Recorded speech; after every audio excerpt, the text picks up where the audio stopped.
یہ کیڑے مکوڑے یہ جانور کہاں سے آ رہے ہیں کچھ سمجھ میں نہیں آتا. لیکن اللہ تعالیٰ وہ ذات ہے جس میں پوری زمین کو اس نے جو ہے وہ اپنے علم سے گھیرے کے اندر لیا ہوا ہے. پوری چیز کا علم اس کے پاس ہے کہ پوری زمین میں کون سی چیز کیا کری ہے.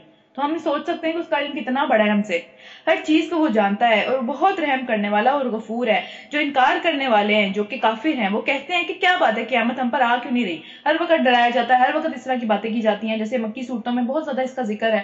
تو یہ آتی کیوں نہیں ہے, کیوں نہیں آ پا رہی. تو کہو قسم ہے میرے رب کی کہ وہ تم پر آ کر رہے گی, اس کے آنے میں کوئی ذرا برابر بھی شک نہیں ہے. وہ سب چیزیں جو کہ زمین اور آسمان میں ہیں اس میں چھوٹے سے چھوٹا ذرا بھی نکال کے دیکھ لو اتنا بھی شک اس کے اندر نہیں ہے. پھر نہ ذرے سے بڑی اور نہ اسے چھوٹی کوئی چیز اسے چھپی ہوئی نہیں رہے گی. اس دن سب چیزیں سامنے آ جائیں گی.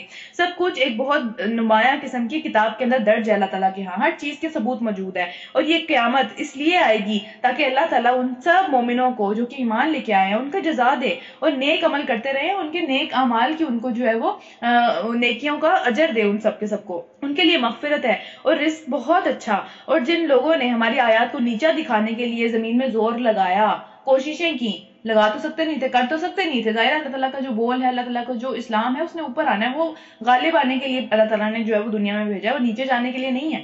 وہ ہم نہیں کریں گے اس کو غالب کوئی اور آگے کر دے گا. ہم اپنی ذمہ داریاں پوری نہیں کریں گے کوئی اور آگے کر دے گا. اس نے ہو کے رہنا ہے. تو اس لیے ہمارا یہ مقصد ہونا چاہیے کہ ہم اس کو سیکھیں اور اس کو جو ہے وہ آگے اپنی زندگیوں میں امپلیمنٹ کریں. اس میں جو اس کو بڑھانے میں پھیلانے میں ہم پارٹ لے لیں, کیونکہ اس نے تو پھیلنا ہی ہے. تو اس میں اچھی بات ہے کہ ہمارے بھی اس میں جو ہے وہ کہیں نہ کہیں نام آ جائے. لیکن جو اس کو نیچے کرنے کے لیے زور لگاتے چلے جا رہے ہیں ان کے لیے بدترین قسم کا دردناک عذاب ہے. اے نبی صلی اللہ علیہ وسلم علم رکھنے والے خوب جانتے ہیں, یعنی صرف علم والے, دیکھیں بہت دفعہ یہ بات آئی ہے کہ جو علم والے ہیں نا وہی اللہ کی قدر جانتے ہیں. علم والے جو ہے وہ نشانیوں سے فائدہ اٹھاتے ہیں. علم والے جو ہے وہ آخرت پہ یقین رکھتے ہیں, کیونکہ علم والوں کے پاس وہ اس چیز کا علم ہوتا ہے, ان کے دل میں ایمان زیادہ گہرا اتر جاتا ہے. جب علم ہوتا ہے نا انسان کے پاس تو اس کے دل میں بار بار ایمان سے ایک چیز وہ فیل کر سکتا ہے. لیکن کیونکہ ہم بھلکڑ ہیں, ہم بھول جاتے ہیں, تو اس لیے بار بار جو ہے وہ ریمائنڈر کی ضرورت ہوتی ہے. بار بار ہمیں آ کے بتانا پڑتا ہے کسی کو کہ یہ چیز ہونے والی ہے, کیونکہ دنیا بھی اتنی خوبصورت ہے نا, اس میں مگن ہو جاتے ہیں. تو کیا ہے کہ اے نبی صلی اللہ علیہ وسلم علم رکھنے والے خوب جانتے ہیں کہ جو کچھ تمہارے رب کی طرف سے تم پر نازل کیا یعنی کہ قرآن, وہ سراسر حق ہے, بالکل سچی بات ہے. کیوں؟ کیونکہ وہ دنیا کی چیزوں کو بھی دیکھتے رہتے ہیں. اسی طرح جو پچھلی کتابوں کا علم رکھنے والے تھے انہوں نے جب اس کتاب کو پڑھا تو ان کو سمجھ میں آ گئی کہ یہ وہی چیز ہے جو کہ پچھلی کتابوں میں بھی موجود تھی, اور وہ خدا جو کہ بہت زبردست اور حکمت والا ہے اس کا راستہ دکھاتی ہے یہ کتاب. وہ پہچان جاتے ہیں اس کتاب کو بھی. لیکن جو جاہل ہوتے ہیں وہ اس کے لیے بھی جاہل رہتے ہیں, وہ اس کے لیے بھی جاہل ہی رہتے ہیں. تو پھر کافر لوگوں سے کہتے ہیں کہ ہمیں بتائیں کہ ایسا شخص جو کہ خبر دیتا ہے کہ تم جب سارے کے سارے جسم تمہارا جو ہے وہ تتر بتر ہو جائے گا اور بالکل ختم ہو جائے گا, اس وقت تم نئے سرے سے پیدا کیے جاؤ گے. نامعلوم یہ شخص اللہ کے نام پر جھوٹ بولتا ہے یا اسے کوئی پاگل پن کا دورے پڑتے ہیں. نعوذ باللہ. نبی صلی اللہ علیہ وسلم کی بات ہو رہی ہے کہ وہ لوگ جو ہے وہ دوسروں پہ جا کے اس طرح کی باتیں کرتے ہیں کہ پتہ نہیں یہ کس طرح کی عجیب عجیب باتیں ہم سے کہتا رہتا ہے. ہمیں تو یقین ہی نہیں آتا ان باتوں کے اوپر نا. نہیں, بلکہ جو لوگ آخرت کو نہیں مانتے اور عذاب میں مبتلا ہونے والے ہیں, کنفرم عذاب میں, اس چیز کے اوپر ایمان نہ لانے کی وجہ سے وہ عذاب میں مبتلا ہونے والے ہیں, وہی بری طرح بہکے ہوئے ہیں, وہی پاگل ہیں. ان کو یہ بات اپنے لیے کرنی چاہیے. وہ قیامت والے دن اپنے آپ کو کوسیں گے اس بات کے اوپر جو کہ یہ ساری باتیں دوسروں کو کہتے چلے جا رہے ہیں. نبی صلی اللہ علیہ وسلم کے اوپر اتنے عجیب عجیب گندے الزامات جو ہے وہ نعوذ باللہ لگاتے جا رہے ہیں.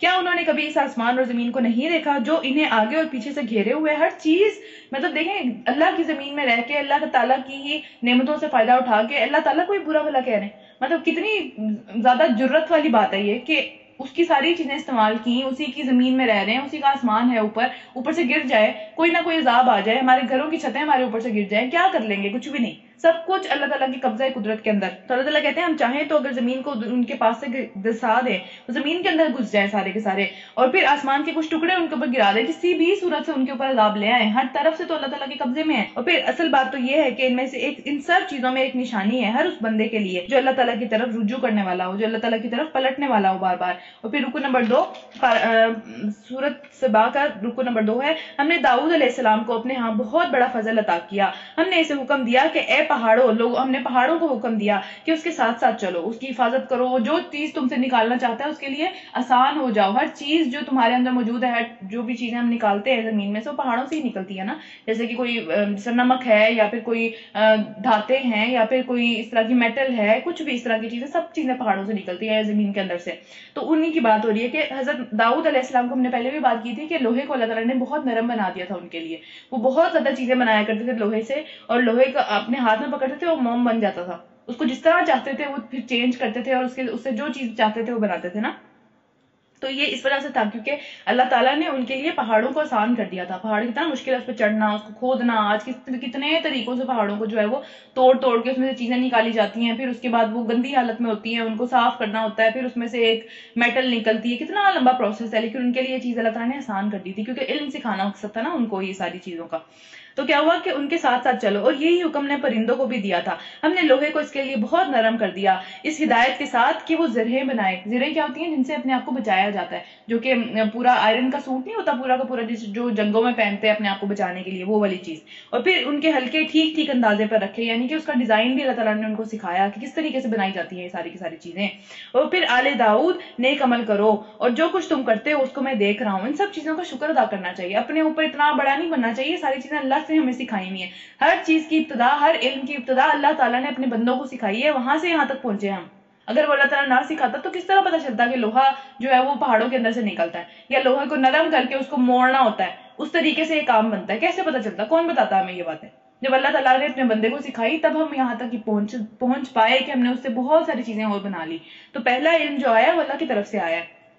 اس کے بعد اور سلیمان علیہ السلام جو کہ حضرت داؤد علیہ السلام کے بیٹے تھے, ان کے لیے ہم نے ہواؤں کو مسخر کر دیا. وہ جہاں چاہتے تھے اس کو چلاتے تھے, اور پھر صبح کے وقت اس کا چلنا 1 مہینے کی راہ تک, اور شام کے وقت اس کا چلنا 1 مہینے کی راہ تک, یعنی بہت دور دور تک وہ جو ہے وہ ہواؤں کے زور کے اوپر سفر کرتے تھے. پھر ہم نے اس کے لیے پگھلے ہوئے تانبے کا چشمہ بہا دیا, یعنی کوپر سے پھر ان کو کھیلنا سکھایا, کوپر کی چیزیں بنانی سکھائی حضرت سلیمان علیہ السلام کو. ان سے پیچھے والے کو, ان کے فادر کو آئرن کی چیزیں بنانی سکھائی. آئرن کو کس طرح یوز کرتے ہیں, دونوں کے میلٹنگ پوائنٹس ڈفرنٹ ہوتے ہیں, دونوں کو ڈفرنٹ طریقے سے ٹریٹ کیا جاتا ہے, دونوں کو ڈفرنٹ طریقے سے جو ہے وہ صاف کیا جاتا ہے, کیونکہ گندی چیزیں بھی ہوتی ہیں نا, ارد گرد کی مٹی ہوتی ہے یا اور کوئی میٹل اس کے ساتھ لگی ہوئی ہوتی ہیں. تو وہ ساری چیزیں اللہ تعالیٰ نے دونوں نبیوں کو سکھائی اپنے, کہ کس طریقے سے ان سے جو ہے وہ فائدہ اٹھانا ہے. اور ایسے جن اس کے جو ہے وہ تابع کر دیے, ایسے جن ان کی جو ہے وہ فوج کے اندر تھے جو کہ اپنے رب کے حکم سے اس کے آگے آگے کام کرتے تھے. اس کے سارے کام حضرت سلیمان علیہ السلام کے سارے کام جو پھر ہم دیکھتے ہیں نا آج کل بہت زیادہ اس کا وہ بھی ہے, ہیکل سلیمانی جو تعمیر کیا تھا اس وقت, وہ ساری کی ساری چیزیں جنہوں نے بنائی ہوئی تھیں. پھر اس کے بعد کیونکہ اللہ کے حکم سے, وہ اپنی مرضی سے نہیں بناتے تھے, حضرت سلیمان کے حکم سے اور اس کے اوپر اللہ کے حکم سے وہ کام کرتے تھے. تو ان میں سے جو بھی ہمارے حکم سے منہ موڑتا تھا, اس کو ہم بھڑکتی ہوئے آگ کا مزہ چکھاتے تھے. یعنی وہ پوری طرح سے ان کی قدرت میں تھے, پوری طرح سے ان کے قابو میں تھے. وہ کوئی ان کا وہ کام نہیں کرتے تھے آگے سے. حضرت سلیمان علیہ السلام ان کی رایا میں سے تھے, جیسے ان کے آگے جھکے ہوئے تھے ہر کام کے لیے. اور وہ اس لیے بناتے تھے کہ جو کچھ وہ چاہتا تھا, یعنی حضرت سلیمان علیہ السلام کے لیے وہ ہر چیز بناتے تھے. اونچی عمارتیں, یا پھر کوئی اس طرح لینڈسکیپس کی تصویریں, یا پھر بڑے بڑے ہوز, وہ اپنی جگہ سے ہٹنے والی, نہ ہٹ پانے والی بھاری بھاری دیگیں, جیسی جو چیز وہ چاہتے تھے وہ جن ان کے لیے بناتے تھے. یعنی ہر چیز. یہاں پہ ایک چیز جو ہے وہ دیکھنے والی ہے, یہاں پہ تصویریں لکھا ہوا ہے. تصویریں کسی جاندار کی بنانا ان کی شریعت میں بھی حرام تھا جیسے ہماری شریعت میں حرام ہے. ہاتھوں سے تصویریں بنانا کسی جاندار کی یا پھر اس طرح کے معاملات کرنا, تو تصویروں کا زیادہ تر جو مطلب یہاں پہ نکالا گیا ہے وہ یہی ہے کہ کوئی خوبصورت تصویریں جیسے نیچر کی ہوتی ہیں یا پھر کسی لینڈسکیپ کی ہوتی ہیں, جو اس طرح کی تصویریں بناتے تھے وہ. اس کے بعد اے آل داؤد عمل کرو شکر کے طریقے پہ, یعنی عمل سے پتہ چلنا چاہیے کہ انسان اللہ تعالیٰ کا شکر گزار ہے, صرف منہ سے نہیں. ہم اگر کسی کے بندے کے جو ہے وہ شکر گزار ہوتے ہیں, منہ سے شکریہ ادا کرتے ہیں اس کا, لیکن عمل میں اس کو جو ہے اسی کمر میں ہم خنجر کھوپ رہے ہوتے ہیں. تو یہ طریقہ کوئی انسان بھی اس کو برداشت نہیں کرتا. تو اللہ تعالیٰ کے ساتھ ہم کس طرح کا دھوکہ کرتے ہیں نا پھر یہ. تو پھر میرے بندوں میں سے کم ہی شکر گزار ہیں. بہت سارے جو ہیں وہ میجورٹی میں تو ناشکرے ہی ہیں, بھول جاتے ہیں اللہ تعالیٰ کے احسانات کو. پھر جب سلیمان علیہ السلام پر ہم نے موت کا فیصلہ نافذ کیا, یعنی انہیں موت آ گئی, تو پھر جنوں کو اس کی موت کا پتہ چل ہی نہیں پایا. یعنی اتنے وہ ڈرے ہوئے تھے حضرت سلیمان علیہ السلام سے کہ وہ بس حضرت سلیمان علیہ السلام اپنی جو ہے وہ اسٹک کے اوپر ٹیک لگائے بیٹھے ہوئے تھے, اور ان کو لگا شاید زندہ ہے, اور شاید آنکھیں بند کر کے ویسے ہی بیٹھے ہوئے ہیں اور ابھی اٹھ جائیں گے. اور ان میں سے کسی کی ہمت نہیں تھی کہ وہ آ کے ان سے کچھ بات کر سکے. ان سے جو ہے وہ تب تک اپنا کام کرتے چلے گئے جب تک کہ ان کو اس بات کا پتہ نہ چلا کہ ان کی جو اسٹک ہے ان کو اس چیز کو زنگ کھا رہا ہے. یعنی وہ ہل ہی نہیں پا رہے, اتنی دیر سے وہ ہل ہی نہیں رہے کہ زنگ کھانا شروع ہو گیا ان کی اسٹک کو. تب انہیں پتا چلا کہ یہ جو ہے حضرت سلیمان علیہ السلام کی موت ہو چکی ہوئی ہے. اس کے بعد انہوں نے جو ہے وہ اپنی مرضی سے کام کرنے شروع کیے. اس سے پہلے حضرت سلیمان علیہ السلام کی موت کے بعد بھی ان کا اتنا زیادہ ان کے اوپر کنٹرول تھا کہ وہ ہل نہیں پائے اپنے کام سے. جو کام ان کو حضرت سلیمان علیہ السلام نے کہا ہوا تھا وہ وہی کرتے چلے جا رہے تھے. حالانکہ ہمیں پتا ہے کہ جنات جو سرکش قوم ہے, ان کے اندر جو ایک نافرمانی والا ایلیمنٹ ہے وہ تھوڑا سا زیادہ ہے انسانوں سے. لیکن اللہ تعالیٰ نے کیا حکومت دی ہوئی تھی حضرت سلیمان علیہ السلام کو. ہواؤں کے اوپر، پرندوں کے اوپر، جنوں کے اوپر، ہر قسم کی مخلوقات کے اوپر تانبا اللہ تعالیٰ نے پگھلا دیا. اتنی بڑی حکومت اللہ تعالیٰ نے اس جیسی حکومت کسی کو نہیں دی آج تک. اور ان کی دعا بھی آگے چل کے قرآن کے اندر آئے گی. حضرت سلیمان نے دعا کی تھی کہ مجھے ایسی حکومت دیں جو کہ میرے بعد کسی کو نہ ملے، یعنی ایک واضح نشانی میرے پاس ہو والی. تو ان کو اللہ تعالیٰ نے ان کی یہ دعا قبول کی تھی، اس وجہ سے ان کے پاس اس طرح کی حکومت تھی. آگے چلتے ہیں. اس طرح جب سلیمان علیہ السلام گر پڑے، یعنی ان کی اسٹک ہلی اور وہ پھر گرے نیچے کیونکہ ڈیتھ ہو گئی تھی، تو جنوں پر یہ بات کھلی کہ اگر وہ مطلب پھر ان کو پتا چلا کہ یہ مر چکے ہوئے ہیں. تو اس لیے اس بات کو بتانے کا مقصد کیا ہے کہ جنوں سے ہیلپ مانگنا یا جنوں کو جو ہے وہ اپنے کسی کام کے لیے یوز کرنا، وہ کچھ نہیں کر سکتے. ان کی کوئی بھی اختیارات نہیں ہے، وہ غیب کا علم نہیں جانتے. یہاں پہ کیا پتا چلا کہ اگر وہ غیب کا علم جاننے والے ہوتے تو اس ذلت کے عذاب میں مبتلا نہ رہتے. اگر ان کو واقعی پتا ہوتا کہ اب اس ٹائم پہ اس کی موت آنی ہے تو پہلے تیاریاں کر کے بیٹھے ہوتے. وہ کیوں اس کے کام کرتے چلے جا رہے تھے جب تک کہ وہ گر نہیں گئے ان کے سامنے؟ تو ان کے پاس کوئی بھی علم نہیں ہے اس طرح کا، اس لیے ان کو کچھ بنانا یا ان سے کوئی مدد لینا، یہ ساری کی ساری چیزیں شیطانی کام ہے. پھر اس کے بعد سبا کے لیے یعنی سبا ایک ملک تھا، اس کے اندر اس کے رہنے والوں کے لیے خود ایک نشانی موجود تھی. 2 باغ تھے دائیں اور بائیں جانب، یعنی اس ملک کے اندر اتنے باغ تھے، مفسرین بتاتے ہیں کہ اتنے باغ تھے اس کے اندر کہ جو بندہ جہاں بھی کھڑا ہوتا تھا اس کو اپنے ہر طرف باغ ہی نظر آتے تھے. صرف 2 باغ نہیں تھے، جہاں بھی وہ کھڑا ہوتا تھا اس کو دائیں اور بائیں جانب باغ ہی باغ نظر آتے تھے. اور پھر ان کو کیا کہا کہ کھاؤ اپنے رب کے رزق کا جو بھی اللہ تعالیٰ نے دیا اس میں سے کھاؤ اور شکر بجا لاؤ. صرف اللہ تعالیٰ شکر ہی مانگ رہے ہیں اس کے بدلے میں کہ شکر والی روش ہونی چاہیے. اور پھر ملک ہے بہت ہی عمدہ اور پاکیزہ، اور پروردگار جو کہ ملک دینے والا ہے بہت ہی بخشش فرمانے والا ہے.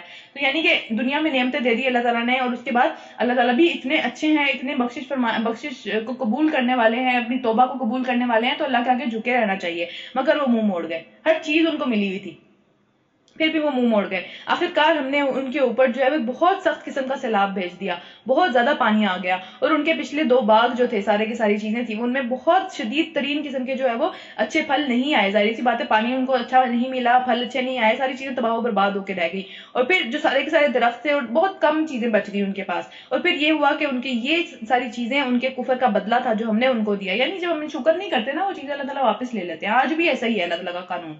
اللہ تعالیٰ اپنے قانون نہیں بدلتے. وہ جو پچھلی امتوں کے ساتھ تھے وہی ہمارے ساتھ بھی ہیں. اگر ہم شکر کریں گے اللہ تعالیٰ ہمیں اور دیں گے، اگر ہم شکر نہیں کریں گے اللہ تعالیٰ ہم سے وہ چیز واپس لے لیں گے جس کا ہم شکر نہیں ادا کریں گے. تو وہی ہوا ان کے ساتھ بھی. اور نہ شکر انسان کے سوا ایسا بدلہ ہم کسی کو نہیں دیا کرتے. یعنی اپنی نعمت اللہ تعالیٰ صرف اسی سے واپس لیتے ہیں جو کہ اس کا شکر نہیں ادا کرتا، جو اس کی قدر نہیں کرتا، جو اللہ تعالیٰ کو بڑا نہیں مانتا اس ساری نعمت کے اوپر، اپنے آپ کو بڑا ماننے لگتا ہے. اور پھر ہم نے ان کے اور ان کی بستیوں کے درمیان میں جن کو ہم نے برکت بخشی تھی، یعنی کہ فلسطین اور شام کی ہمیشہ بات ہوتی ہے، یہ ایریا اس طرح کا ہے کہ اس کے اندر اللہ تعالیٰ نے برکتیں رکھی ہوئی ہیں، اپنی رحمتیں بہت زیادہ ہیں اس ایریا کے اندر.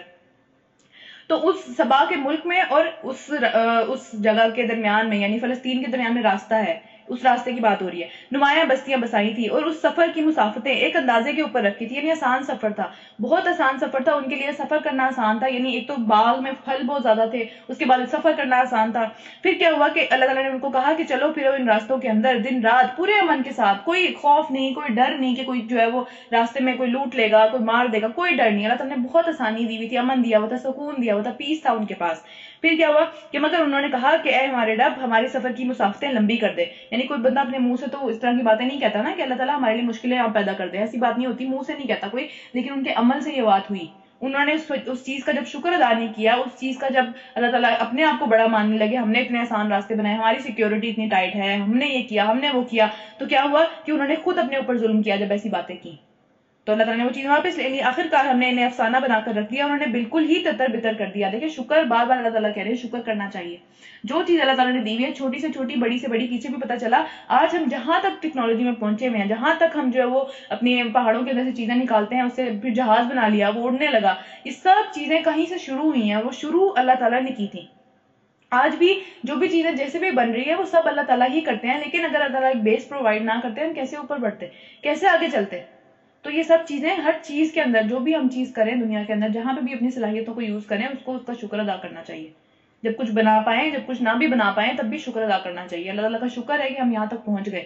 اور پھر اس کے بعد آخرکار ہم نے انہیں فسانہ بنا کر رکھ دیا اور بالکل ہی تتر بتر کر دیا، بالکل ختم کر دیا. یقیناً اس میں نشانی ہے ہر اس شخص کے لیے جو بڑا صابر اور شاکر ہو.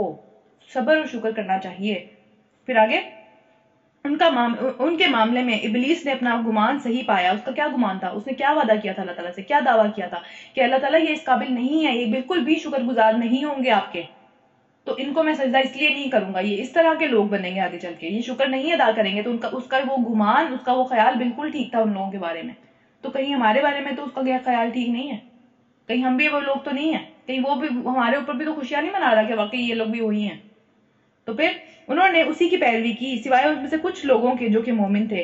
ابلیس کو ان کے اوپر کوئی حق حاصل نہ ہو سکا, کوئی بھی اس کی جو ہے وہ اتھارٹی ان کے اوپر نہ چل سکی جو کہ مومن تھے ان کے اوپر. مگر جو کچھ ہوا وہ اس لیے ہوا کہ ہم دیکھنا چاہتے تھے کہ کون آخرت کا ماننے والا ہے اور کون اس کی طرف سے شک میں پڑا ہوا ہے.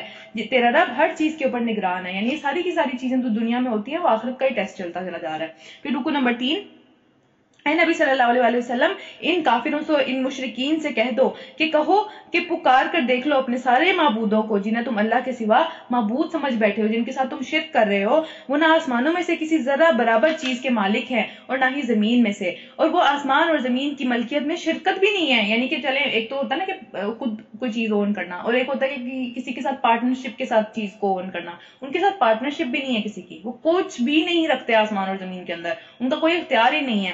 ان میں سے کوئی اللہ کا مددگار بھی نہیں ہے. یعنی کہ چلو مان لیتے ہیں کہ ان کے پاس کچھ بھی نہیں ہے, تو ہو سکتا ہے کہ اب کچھ لوگوں کا یہ دعویٰ ہے کہ ان کے پاس کوئی نہ کوئی اس طرح کی اتھارٹی ہے کہ اللہ تعالیٰ ان سے مدد لیتے ہیں. ایسا بھی کچھ نہیں ہے, ایسا بھی کچھ نہیں ہے. اور اللہ کے ہاں کچھ لوگ اس طرح کی باتیں کرتے ہیں کہ نہیں ہمارے پاس کچھ بھی نہیں ہے لیکن ہمارے پاس شفاعت کا اختیار ہے, تو وہ بھی نہیں ہے. یہاں پہ اس چیز کو بھی ختم کر دیا گیا. اور اللہ کے حضور کوئی شفاعت بھی کسی کے لیے بھی فائدہ مند نہیں ہو سکتی. کوئی بندہ اپنی مرضی سے منہ اٹھا کے شفاعت نہیں کر سکتا اللہ کے سامنے سوائے اس شخص کے جس کے لیے اللہ تعالیٰ نے سفارش کی اجازت دی ہوئی ہو, جیسے کہ نبی صلی اللہ علیہ وسلم کے لیے ہے یہ معاملہ, وہ بھی ہر بندے کے لیے نہیں ہے. تو اس لیے جو ہے نا وہ بہت ٹیک لگا کے آرام سے بیٹھنے کی ضرورت نہیں ہے اس بات کے اوپر کہ ہم تو بخشے جائیں گے, کوئی مسئلہ ہی نہیں ہے. یہ ایٹیٹیوڈ بالکل بھی ٹھیک نہیں ہے. پھر حتیٰ کہ جب لوگوں کے دلوں سے گھبراہٹ دور ہوگی تو وہ سفارش کرنے والے سے پوچھیں گے کہ تمہارے رب نے کیا جواب دیا, تو وہ کہیں گے کہ ٹھیک ٹھیک جواب ملا اور وہ بہت ہی بلندر اور بڑا ہے. یعنی کہ اس نے وہ سفارش کو قبول کر لیا جس کے لیے اس نے وعدہ کیا تھا, وہ سفارش کو قبول کرے گا انشاءاللہ تعالیٰ, یعنی نبی صلی اللہ علیہ وسلم کی جو سفارش ہوگی.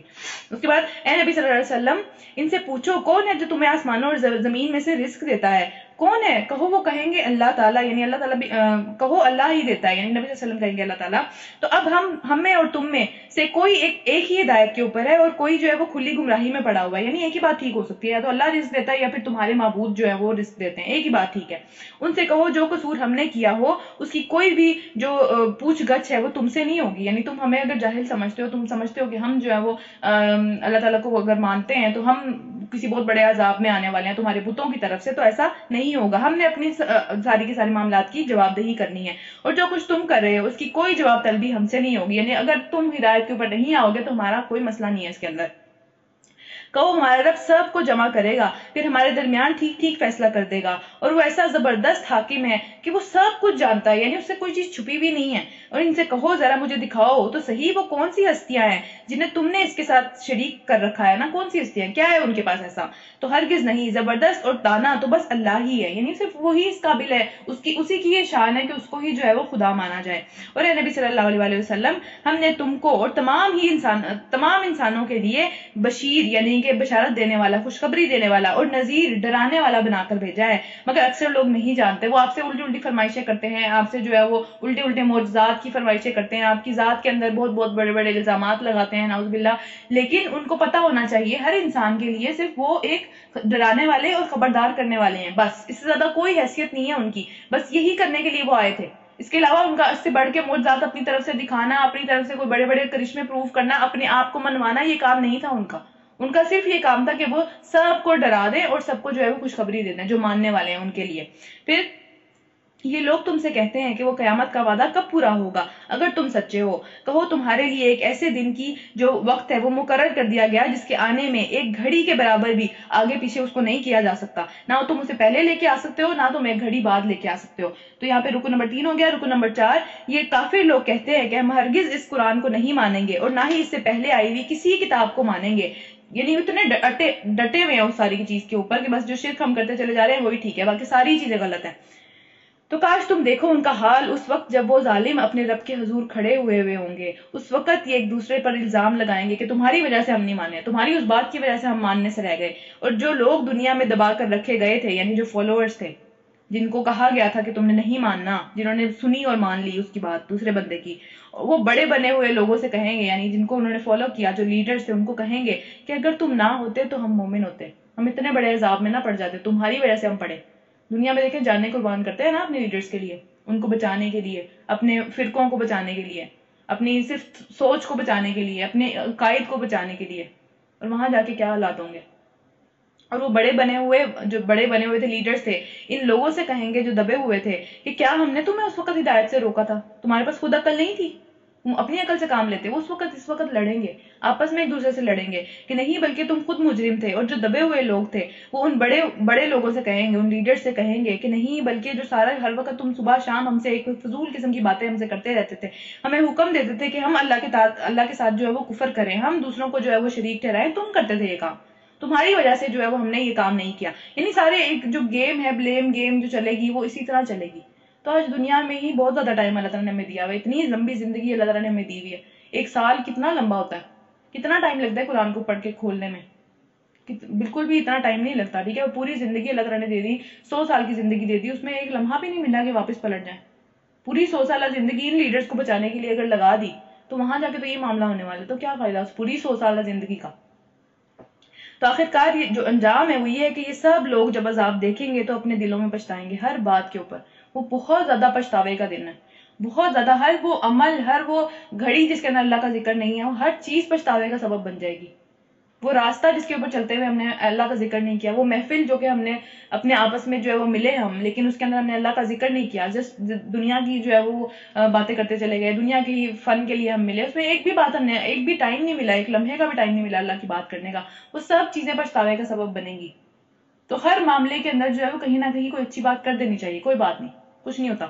اور ان سارے کے سارے انکار کرنے والوں کے گلوں میں ہم نے توک ڈال دیں گے اس وقت بھی. اور کیا لوگوں کو اس کے سوا کوئی اور بدلہ دیا جا سکتا ہے کہ جیسے وہ اعمال کرے ان کو ویسا ہی بدلہ ملے؟ اتنے گندے ان کے اعمال، ویسا ہی ان کے لیے بدلہ. اللہ تعالیٰ ہم سب کو اس طرح کے انجام سے بچائیں. کبھی ایسا نہیں ہوا کہ ہم نے کسی بستی میں ایک خبردار کرنے والا بھیجا ہو اور اس بستی کے کھاتے پیتے لوگ، یعنی بڑے بڑے لوگ، پرومیننٹ قسم کے لوگ، جو کہ اللہ تعالیٰ نے جن کو بہت ساری نعمتیں دی تھی، دنیا میں اسٹیٹس دیا تھا، دنیا میں فالوئنگ دی تھی، دنیا میں ان کو جو ہے وہ ایک لیڈرشپ دی ہوئی تھی، انہوں نے یہ نہ کہا ہو کہ جو پیغام تم لے کر آئے ہو ہم اسے نہیں مانیں گے. یعنی وہ غرور نہ پڑ گئے. جو آسانی ہے نا وہ غریبوں کے لیے ماننا، جو بڑے بڑے لوگ ہیں ان کے لیے ماننا ایک آزمائش بن جاتی ہے، کیونکہ ان کو ہوتا ہے پھر ہمیں جھکنا پڑے گا، ہر چیز سے پیچھے ہٹنا پڑے گا. انہوں نے ہمیشہ سے یہی کہا کہ ہمیں تم سے زیادہ مال اور اولاد دیا گیا ہے تو ہم ہرگز کبھی سزا نہیں پائیں گے، ہمیں ہمیشہ ایسی چیزیں ملتی رہیں گی. یعنی جو دنیا کا سٹیٹس ہے، دنیا کی ساری زندگی کے معاملات ہیں، اس کے اوپر کبھی بھی یہ معاملہ نہیں رکھنا چاہیے کہ اللہ کے قریب کون ہے، اللہ نے کس کے اوپر فضل کیا ہوا ہے، اللہ کس کے قریب ہے، اللہ کس کو جو ہے وہ فضل سے نوازنے والا ہے آگے چل کے، اللہ کس سے محبت کرتا ہے. یہ ساری دنیا کی چیزیں اس بات کی گواہی نہیں دیتی. دنیا میں بڑے سے بڑا، قارون سے زیادہ کسی کے پاس خزانہ نہیں تھا، وہ کیا تھا؟ کل ہم نے پڑھا تھا. فرعون سے زیادہ بڑا بادشاہ کوئی نہیں آیا، وہ کیا تھا؟ تو یہ ساری کی ساری چیزیں اس بات کی گواہی نہیں ہے کہ اللہ تعالیٰ پیار کرتے ہیں لوگوں سے. یہ آزمائش کی ساری آزمائش کی چیزیں ہیں، اور ان سب چیزوں کا حساب دینا ہے نا. اور پھر اے نبی صلی اللہ علیہ وسلم ان سے کہو میرا رب جسے چاہتا ہے کھلا رزق دے دیتا ہے تو اس کی مرضی ہے. اس میں کسی بندے کا سوچنا کہ یار اللہ تعالیٰ اس سے زیادہ پیار کرتے ہیں، یہ باتیں جو ہے وہ اچھی باتیں نہیں ہیں، اور نہ ہی یہ باتیں صحیح باتیں ہیں، یہ حق سے تعلق نہیں رکھتی یہ باتیں. اور جسے چاہتا ہے نپا تلا رزق عطا کرتا ہے، مگر اکثر لوگ اس کی حقیقت نہیں جانتے. ہم بس دور سے دیکھتے ہیں اور ہم سمجھتے ہیں کہ بس ٹھیک ہے اس سے اللہ تعالیٰ زیادہ پیار کرتے ہیں، اور میرے پاس یہ چیز نہیں ہے اس لیے میرے سے پیار نہیں کرتے. حالانکہ یہ چیز اس بات کا جو ہے وہ پیمانہ نہیں ہے، یہ ناپنے کا طریقہ نہیں ہے اللہ تعالیٰ کے پیار کو یا اللہ تعالیٰ کی ہدایت کو. اور پھر یہ تمہاری دولت اور تمہاری اولاد، اپنے مائکس بند کر دیں، تمہاری دولت اور تمہاری اولاد یہ نہیں تمہیں اللہ تعالیٰ سے قریب کرنے والی ہے، اللہ تعالیٰ کے فضل کو نہیں ظاہر کرتی ہیں ساری کی ساری چیزیں، مگر جو انسان اللہ تعالیٰ پر ایمان لائے اور نیک عمل کرے، ہاں وہی اس بات کی توقع کر سکتا ہے کہ وہ اللہ کے قریب ہے یا اللہ تعالیٰ اس سے قریب ہے. صرف وہی انسان جو ہے وہ اس بات کی توقع کر سکتا ہے، لیکن اس میں بھی ایک حد سے آگے نہیں بڑھ جانا. یعنی یہ جو دنیا میں مال ہے یا اولاد ہے، یہ تو اللہ سے دور کرنے والی چیزیں ہیں. اگر ہم اس کو اللہ تعالیٰ کی راہ میں نہیں لگائیں گے، اللہ تعالیٰ کی طرف قریب ہونے کا اس کو ذریعہ نہیں بنائیں گے، تو یہ تو بہت دور لے کے نکل جائیں گی ہمیں. تو یہی وہ لوگ ہیں جن کے لیے ان کے عمل کی دوہری جزا ہے، کیونکہ انہوں نے ان دونوں چیزوں کو جو کہ دور لے کے جانے والی تھی استعمال کر کے اللہ کے پاس آ گئے. ایک ہی چیز کو استعمال کرنے کے دو طریقے ہیں نا، کہ اس کو بہت دور لے جائیں یا پھر اس کو ہی استعمال کر کے، ظاہر مشکل راستہ ہے لیکن اسی کو استعمال کر کے وہ اللہ کے پاس آ جائے. تو ان کے لیے دوہرا اجر ہے پھر، کیونکہ انہوں نے دنیا میں بھی اللہ تعالیٰ کے قریب قربت اختیار کی اور آخرت میں بھی. اپنے مائکس بند کر دیں. اور وہ بلند، اور ان کا انجام یہ ہوگا کہ وہ بہت بلند اور خوبصورت عمارتوں میں بہت اطمینان سے رہیں گے، ان کو کوئی ڈر نہیں ہوگا، کوئی پریشانی نہیں ہوگی۔ رہے وہ لوگ جو ہماری آیات کو نیچا دکھانے کے لیے بہت کوششیں کرتے تھے نا، بہت بڑی بڑی دلیلیں لے کے آتے تھے، بہت بڑی بڑی باتیں کرتے تھے، تو وہ عذاب میں مبتلا ہوں گے۔ اللہ تعالیٰ ہم سب کو ان طرح کے عذاب سے بچائے، اللہ تعالیٰ ہم سب کو ان لوگوں میں شامل کرے جو کہ بہت سکون میں ہو اس دن پہ۔ اور پھر اے نبی صلی اللہ علیہ وسلم ان سے کہو میرا رب اپنے بندوں میں سے جسے چاہتا ہے کھلا رزق دیتا ہے۔ دیکھیں بار بار یہ بات آ رہی ہے، اس بات کو دماغ سے نکال دیں کہ جس کو اللہ تعالیٰ نے کھلا رزق دیا ہے اس سے اللہ بہت خوش ہے۔ یہ کوئی معیار نہیں ہے اللہ تعالیٰ کی جو ہے وہ فضل کو ناپنے کا۔ یہ دنیا کی زندگی ہے، دنیا کی زندگی بہت چھوٹی ہے۔ اصل میں کامیاب وہ ہے جو کہ آخرت کی زندگی میں اس فضل کو پا جائے، اس جنت کو پا جائے۔ اللہ تعالیٰ ہم سب کو وہ جنت عطا کریں۔ پھر اس کے بعد اور جسے چاہتا ہے نپا تلا رزق دیتا ہے۔ جو کچھ تم خرچ کر دیتے ہو وہی ہے جو اس کی جگہ پہ تمہیں اور رزق دیتا ہے۔ بار بار بار بار روزانہ کا ایک جو رزق آ جانا، وہ چیز کو ہم خرچ کر دیتے ہیں، پھر سے ہمارے پاس پیسے آ جاتے ہیں، یہ کون لے کے آ رہا ہے؟ ہم اپنی محنت بھی کرتے ہیں لیکن اللہ تعالیٰ اگر ہمارا رزق روک دیں کون لے کے آئے گا؟ وہ کہاں سے لے کے آئیں گے؟ اور وہ سب رازقوں سے بہت بہتر رازق ہے، تو اسی سے مانگنا چاہیے، اسی سے اپنے رزق کی کشادگی مانگنی چاہیے، اسی سے اپنے رزق کے اندر کھلا پن مانگنا چاہیے، اچھا اور پاک رزق اسی سے مانگنا چاہیے، دوسروں کے آگے جو ہے وہ ہاتھ نہیں پھیلانا چاہیے۔ اور جس دن وہ سب انسانوں کو جمع کرے گا پھر فرشتوں سے پوچھے گا کہ کیا یہ لوگ تمہاری عبادت کیا کرتے تھے؟ کیونکہ مکہ میں جو مشرکین تھے وہ فرشتوں کو اللہ تعالیٰ کی نعوذ باللہ بیٹیاں بناتے تھے اور ان کی عبادت کیا کرتے تھے، ان کو بھی انہوں نے جو ہے وہ ان کے بھی بت بنائے ہوئے تھے، ان کی بھی وہ چڑھاتے تھے، عجیب کوئی حرکتیں کرتے تھے۔ تو وہ جواب دیں گے، فرشتے جواب دیں گے کہ پاک ہے آپ کی ذات، ہمارا تعلق تو آپ سے ہے، ان لوگوں سے تو ہمارا کوئی تعلق ہی نہیں جو کہ شرک کرتے ہیں۔ ایسے مشرکین کے پاس تو فرشتے آتے بھی نہیں ہیں، مومنین کے پاس آتے ہیں، جہاں اللہ کا ذکر کیا جاتا ہے ان محفلوں کے اندر آتے ہیں فرشتے، اس طرح کی گندی جگہوں پہ تو فرشتے جاتے بھی نہیں ہیں۔ اور پھر دراصل یہ ہماری نہیں بلکہ جنوں کی عبادت کیا کرتے تھے، ان میں سے اکثر لوگ انہی کے اوپر ایمان لائے ہوئے تھے، یعنی یہ سارا کا سارا طریقہ، یہ سارے کے سارے معاملات جس کے اندر یہ لوگ پڑے ہوئے تھے، یہ جنوں کا یعنی شیاطین کا جو ہے وہ لایا ہوا ہے، یہ شیاطین نے ان کو اس کام کے اوپر لگایا ہے، جس کی وجہ سے اتنا بہک کے اتنا دور چلے کہ نام ہمارا یوز کیا انہوں نے، اپنی طرف سے سمجھے کہ شاید اچھا کام کر رہے ہیں، لیکن شیاطین ان کو اتنا دور لے گئے کہ سمجھ ہی نہیں آ سکی کہ اچھا نام لے کے برا کام کرتے چلے گئے۔ تو ہمارے ارد گرد ایسی بے شمار مثالیں ہیں کہ ہم اچھا نام لے کے برا کام کرتے ہیں، اچھا نام لے کے اللہ تعالیٰ نے جس چیز کا حکم نہیں دیا وہ کرتے ہیں، اور وہ شیاطین کے راستے ہیں سارے کے سارے، چاہے کسی قبر والے کو اٹھا لیں، چاہے کسی پیر کو اٹھا لیں، چاہے کسی فقیر کو اٹھا لیں، چاہے کسی بت کو اٹھا لیں، چاہے اپنی کسی بدعتوں کو اٹھا لیں جو اپنی مرضی سے ہم دین میں شامل کرتے ہیں، چاہے فرقوں میں سے کسی ایسے بندے کو اٹھا لیں جو کہ صرف اللہ کا نام لے لے کے ہمیں کسی الٹی راہ پہ لگا رہا ہے، کوئی بھی چیز اٹھا لیں، یہ سب وہی باتیں ہیں جو کہ یہاں پہ فرشتے کر رہے ہیں کہ شیاطین نے ان کو اس راستے پہ لگا دیا اور یہ سمجھے کہ کوئی اچھا کام کر رہے ہیں۔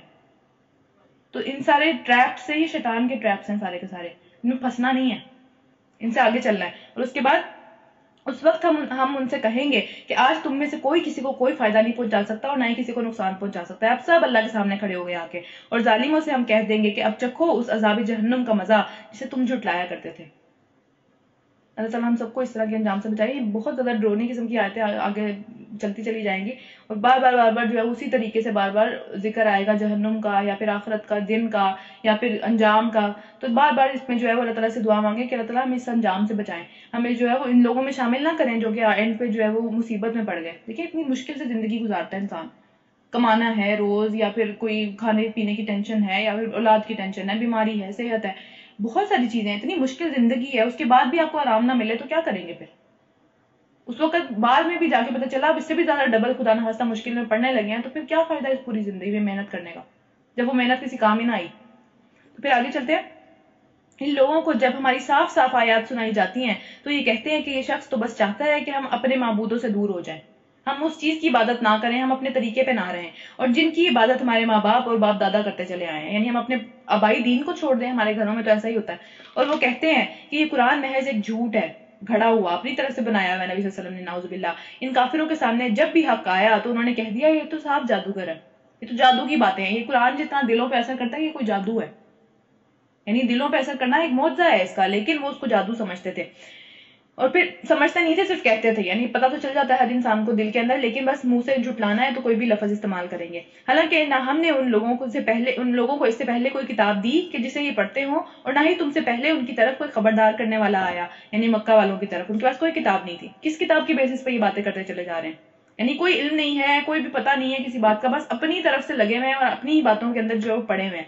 ان سے پہلے بہت سارے لوگ گزر چکے جنہوں نے جھٹلایا تھا، تو جو کچھ ہم نے انہیں دیا اس سے ایک چھوٹے سے چھوٹی چیز کو بھی وہ فائدہ نہیں اٹھا سکے اس سے. یعنی جو قرآن اتنی بڑی نعمت ہے، اتنے فائدے ہیں اس کے، یعنی ہم گننا شروع کریں ہم گن میں نہیں پائیں گے، اتنے زیادہ ہی ہمیں ہر طرح سے ہمیں جو ہے وہ پروٹیکٹ کرتا ہے، ہمارے لیے شفا کا ذریعہ ہے، ہمارے لیے ہدایت کا ذریعہ ہے، ہمارے ہر معاملے میں ایک گائیڈ کا ذریعہ ہے یہ.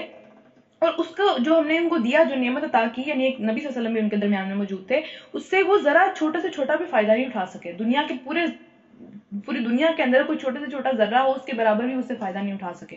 اتنی بڑی بدقسمتی، یعنی اتنی بڑی نعمت اللہ تعالیٰ نے دے دی اور اس سے کوئی فائدہ نہیں اٹھا سکے. ہم نے پوری زندگی ہم نے بھی کیا کیا کہ اپنی الماریوں کے اندر اس کو جو ہے وہ اچھے اچھے غلافوں کے اندر، خوبصورت غلافوں کے اندر رکھا، اس سے فائدہ ہی نہیں اٹھایا. تو کیا فائدہ ہوا پھر؟ کیا کیا پھر اس کے بعد؟ مگر جب انہوں نے میرے رسولوں کو جھٹلایا تو دیکھ لو کہ میری سزا کیسی سخت تھی. پچھلی قوموں کو بھی دیکھ لو اور اب اپنا بھی حساب لگا لینا چاہیے کہ ابھی تک نہیں آئی ہے تو مہلت چل رہی ہے، آ گئی تو پھر اس کے بعد ذرا مہلت نہیں ملے گی آگے پیچھے ہونے کی. رکو نمبر 6، اے نبی صلی اللہ علیہ وسلم ان سے کہو کہ میں تمہیں بس ایک بات کی نصیحت کرتا ہوں، وہ کیا ہے کہ خدا کے لیے تم اکیلے اکیلے یا دو دو مل کر اپنا دماغ لڑاؤ اور سوچو کہ جو تمہارے رسول ہیں، تمہارے درمیان میں جو صاحب موجود ہیں، یعنی نبی صلی اللہ علیہ وسلم کی بات ہو رہی ہے، کہ آخر ان میں سے ایسی کون سی بات ہے کہ جو تمہیں اتنا زیادہ تم پکا یقین ہو گیا ہے کہ یہ پاگل پنے کے دورے پڑتے ہیں نعوذ باللہ ان کے اوپر. کیا بات ہے ان میں ایسی؟ صرف ایک بات ہے جس سے تمہیں اختلاف ہے، باقی تو 40 سال وہ تمہارے درمیان میں رہے ہیں، تم اپنے فیصلے کروانے کے لیے ان کے پاس جاتے تھے، تو اچانک سے انہیں کیا ہو گیا؟ کچھ بھی نہیں، ایسا تو کوئی معاملہ نہیں ہے، باقی سارے معاملات ان کے اچھے چل رہے ہیں، صرف ایک بات سے کیونکہ تمہیں مسئلہ ہے تو تم نے ان کو ہی پاگل کہنا شروع کر دیا، ان کو جھٹلانا شروع کر دیا. ان کی ذات میں سے ایک خامی کی وجہ سے جو تمہیں لگتی ہے خامی ہے، جو کہ خامی ہے نہیں، ظاہر سی بات ہے، اس کی وجہ سے ہر خوبی کو نیگلیکٹ کر دیا. تو پھر وہ تو ایک سخت عذاب کی آمد سے تمہیں خبردار کرنے والا ہے، اس کے علاوہ وہ کیا کر رہا ہے؟ کچھ بھی ایسی بات نہیں ہے دوسری. تو ان سے کہو کہ اگر میں نے تم سے کوئی اجر مانگا ہے، تمہیں لگتا ہے کہ تم مجھے کوئی فائدہ پہنچا سکتے ہو، تو وہ ساری چیزیں تمہیں ہی مبارک ہو، مجھے نہیں چاہیے. میرا اجر تو میرے اللہ کے ذمہ پہ ہے اور وہ ہر چیز کے اوپر گواہ ہے، جو تم کر رہے ہو، جو تم سوچتے ہو، جو تم کرتے ہو باتیں یا پیچھے جا کے کوئی بھی عمل کرتے ہو. ان سے کہو میرا رب مجھ پر جو وحی کرتا ہے وہ ساری کی ساری پوشیدہ چیزوں کو جاننے والا ہے. کہو حق آ گیا اور اب باطل مٹ گیا، یہ ساری کی ساری چیزیں ختم ہو گئی، بہت واضح لائٹ آ گئی ہے جس کے اندر پتہ چل گیا کہ کون سی چیز کرنی ہے اور کون سی چیز نہیں کرنی. کہو اگر میں گمراہ ہو گیا تو میری گمراہی کا وبال، اس کی تباہی مجھ پر ہی آئے گی، تم پر نہیں آئے گی. اور پھر اگر میں ہدایت پر ہوں تو اس وجہ سے ہدایت پہ ہوں کہ اس رب نے میرے اوپر یہ وحی کر دی، اس نے میرے اوپر یہ رہنمائی مجھ پہ نازل کر دی، ورنہ میں خود سے ہدایت پہ نہیں پہنچ سکتا تھا. تو یہ بات ہمیشہ یاد رکھنی چاہیے، اگر ہم گمراہی پہ چلے جاتے ہیں نا، اگر ہم اپنے اوپر ظلم کر لیتے ہیں تو وہ ہم اپنی وجہ سے کرتے ہیں، کیونکہ ہمیں پتا ہوتا ہے یا پھر ہمارا جو ہے وہ نہ بھی پتا ہو، کم علمی کی وجہ سے، اس وجہ سے ہم دور چلے جاتے ہیں. لیکن جب جانتے بوجھتے ہوئے کرتے ہیں تو پھر تو ظاہر اپنی وجہ سے ہی کرتے ہیں. لیکن جب ہدایت پہ آتے ہیں تو وہ واضح طور پہ اللہ کی طرف سے ہوتی ہے، اللہ سے مانگی بھی ہوتی ہے یا تو ہم نے، یا پھر اللہ تعالیٰ جو ہے وہ ہمارے دلوں کو اس طرح سے دیکھتے ہیں کہ اس کے اندر جو ہے وہ کہیں نہ کہیں اس کو ایکسیپٹ کرنے کی جو ہے وہ صلاحیت موجود ہے.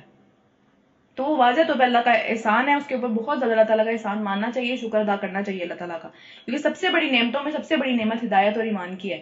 تو یہ نعمت اگر چھن جائے تو کوئی نعمت جو ہے وہ فائدہ نہیں دینے والی. تو اس لیے اس کے اوپر بہت زیادہ جو ہے وہ احسان اور شکر کرنا چاہیے. اللہ تعالیٰ نے بہت احسان کیا، ہمیں مسلمان گھر میں پیدا کر دیا. اچھا آگے چلتے ہیں. اچھا، اور جو میرا رب میرے اوپر نازل کرتا ہے وہ سب کچھ سنتا اور بہت ہی قریب ہے، ہر چیز جاننے والا ہے. تو کاش تم دیکھو اس وقت جب یہ لوگ گھبرائے ہوئے پھر رہے ہوں گے اور کہیں بچ کر جانے کی کوئی راہ نہیں پائیں گے. کہیں بچ کے دیکھیں، اب وہی چیز جس کو جھٹلایا ساری زندگی وہی سامنے آ گئی، منہ پہ وہ تھپڑ پڑ گیا جس سے جو ہے وہ جو دوسروں کے منہ پہ مارتے تھے پہلے. تو پھر اب بتائیں کیا کریں گے؟ کتنا زیادہ وہ جو ہے وہ ڈرنے کا مقام ہے، کتنا زیادہ وہ پچھتانے والی اس وقت سچویشن ہوگی.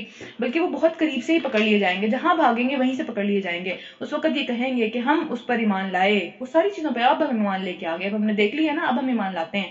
تو حالانکہ اب دور نکلی ہوئی چیز کیسے ہاتھ آ سکتی ہے؟ وہ تو دور چلی گئی، وہ جو مہلت تھی وہ تو چلی گئی، اب تو نہیں ہے وہ ٹائم ہے جس کے اوپر ایمان لانا فائدہ دے گا. تو ہم سب کے پاس وہ مہلت چل رہی ہے، ابھی ہم سے وہ مہلت واپس نہیں لی گئی، ہم سے وہ چیز ہمارے ہاتھوں کے اندر ہے. ہم میں سے کافی لوگوں نے بھی وہ قرآن میرے خیال ہاتھ میں پکڑا ہوا ہے، یہی وہ چیز ہے، اس کے اوپر ایمان لے کے آنا ہے، اس سے پکڑنا ہے اس کو اور اسی کے راستے سے جو ہے وہ چلنا ہے. لیکن خدا نہ خواستہ وہاں اس مقام تک پہنچ کر ہمیں پتہ چلا کہ وہ جو ہاتھ میں چیز تھی وہ چھن گئی، خود ہم نے پھینک دی اپنے ہاتھ سے، تو کتنے بڑے نقصان میں پڑ گئے. تو اس سے پہلے یہ کفر کر چکے ہوئے تھے، تو وہاں پہ بھی ایمان لانا فائدہ نہیں دے گا، بالکل فائدہ نہیں دے گا، اس کا کوئی فائدہ نہیں ہے. یہ دنیا ٹیسٹ ہے، اس کے اندر کامیاب ہونا ہے، وہاں پہ تو سب چیزیں ریزلٹ کا دینا ہے. وہ تو اس دن کوئی پڑھ کے بھی آ جائے گا تو کیا فائدہ ہوگا اسے. تو پھر بلا شبہ دور دور کی دلیلیں اس وقت لے کے آیا کرتے تھے اپنے کفر کو پروف کرنے کے لیے کہ نہیں ہم ٹھیک کہہ رہے ہیں، ہم بالکل ٹھیک کہہ رہے ہیں، یہ بات غلط ہے۔ اس وقت جس چیز کی یہ تمنا کر رہے ہوں گے، یعنی کہ عذاب سے بچنے کی یا پھر واپس جانے کی دنیا کے اندر، وہ اس سے محروم کر دیے جائیں گے، جس طرح ان کے لیڈرز بھی محروم کر دیے گئے۔ یعنی کوئی فرق نہیں پڑتا، کسی کو بھی ہم فالو کر لیں جو دنیا میں بھٹکا ہوا ہے، اس کو اگر ہم نے فالو کیا تو سیم انجام ہوگا۔ کوئی وہ ہمیں فائدہ نہیں پہنچانے والا وہ شخص جو کہ جس بھی مرضی بات کا دعویٰ کرتا ہے نا کہ میں یہ کر دوں گا وہ کر دوں گا جو بھی۔ تو پھر یہ بڑے ہی گمراہ کن قسم کے شک میں پڑے ہوئے تھے جو کہ ان کو بہت ہی دور لے گیا سیدھے راستے سے۔ تو ہمیشہ اللہ تعالیٰ سے یہ دعا مانگتے رہنا چاہیے، جو کہ ہم نماز میں مانگتے بھی ہیں لیکن ہمیں احساس نہیں ہوتا کہ اللہم اہدنا الصراط المستقیم، اللہ تعالیٰ سیدھے راستے پہ ہی رکھنا ہمیشہ، کبھی سیدھے راستے سے دور نہ لے جانا، کیونکہ شیطان کا یہ وعدہ ہے، وہ ہر سیدھے راستے کے اوپر بیٹھا ہوا ہے۔ ہر سیدھے راستہ جو کہ ہماری زندگی میں روز چوائسیز آتی ہیں نا کہ کیا کرنا چاہیے، ہر ڈفرینٹ طرح کی، ایک ہی طرح کی نہیں، ہر دفعہ ڈفرینٹ طرح کی چوائسیز آتی ہیں، اور اس میں ایک راستہ تو وہ ہوتا ہے جو کہ واقعی ہمیں جو ہے وہ اللہ کے قریب کرنے والا ہوتا ہے، باقی بے شمار وہ راستے ہوتے ہیں جو کہ اللہ سے دور لے کے جانے والے ہوتے ہیں۔ وہ شیطان ان سارے راستوں پہ نہیں بیٹھا ہوا ہوتا جو کہ دور لے کے جانے والے ہوتے ہیں، وہ تو ہم اپنی مرضی سے چوز کرتے ہیں۔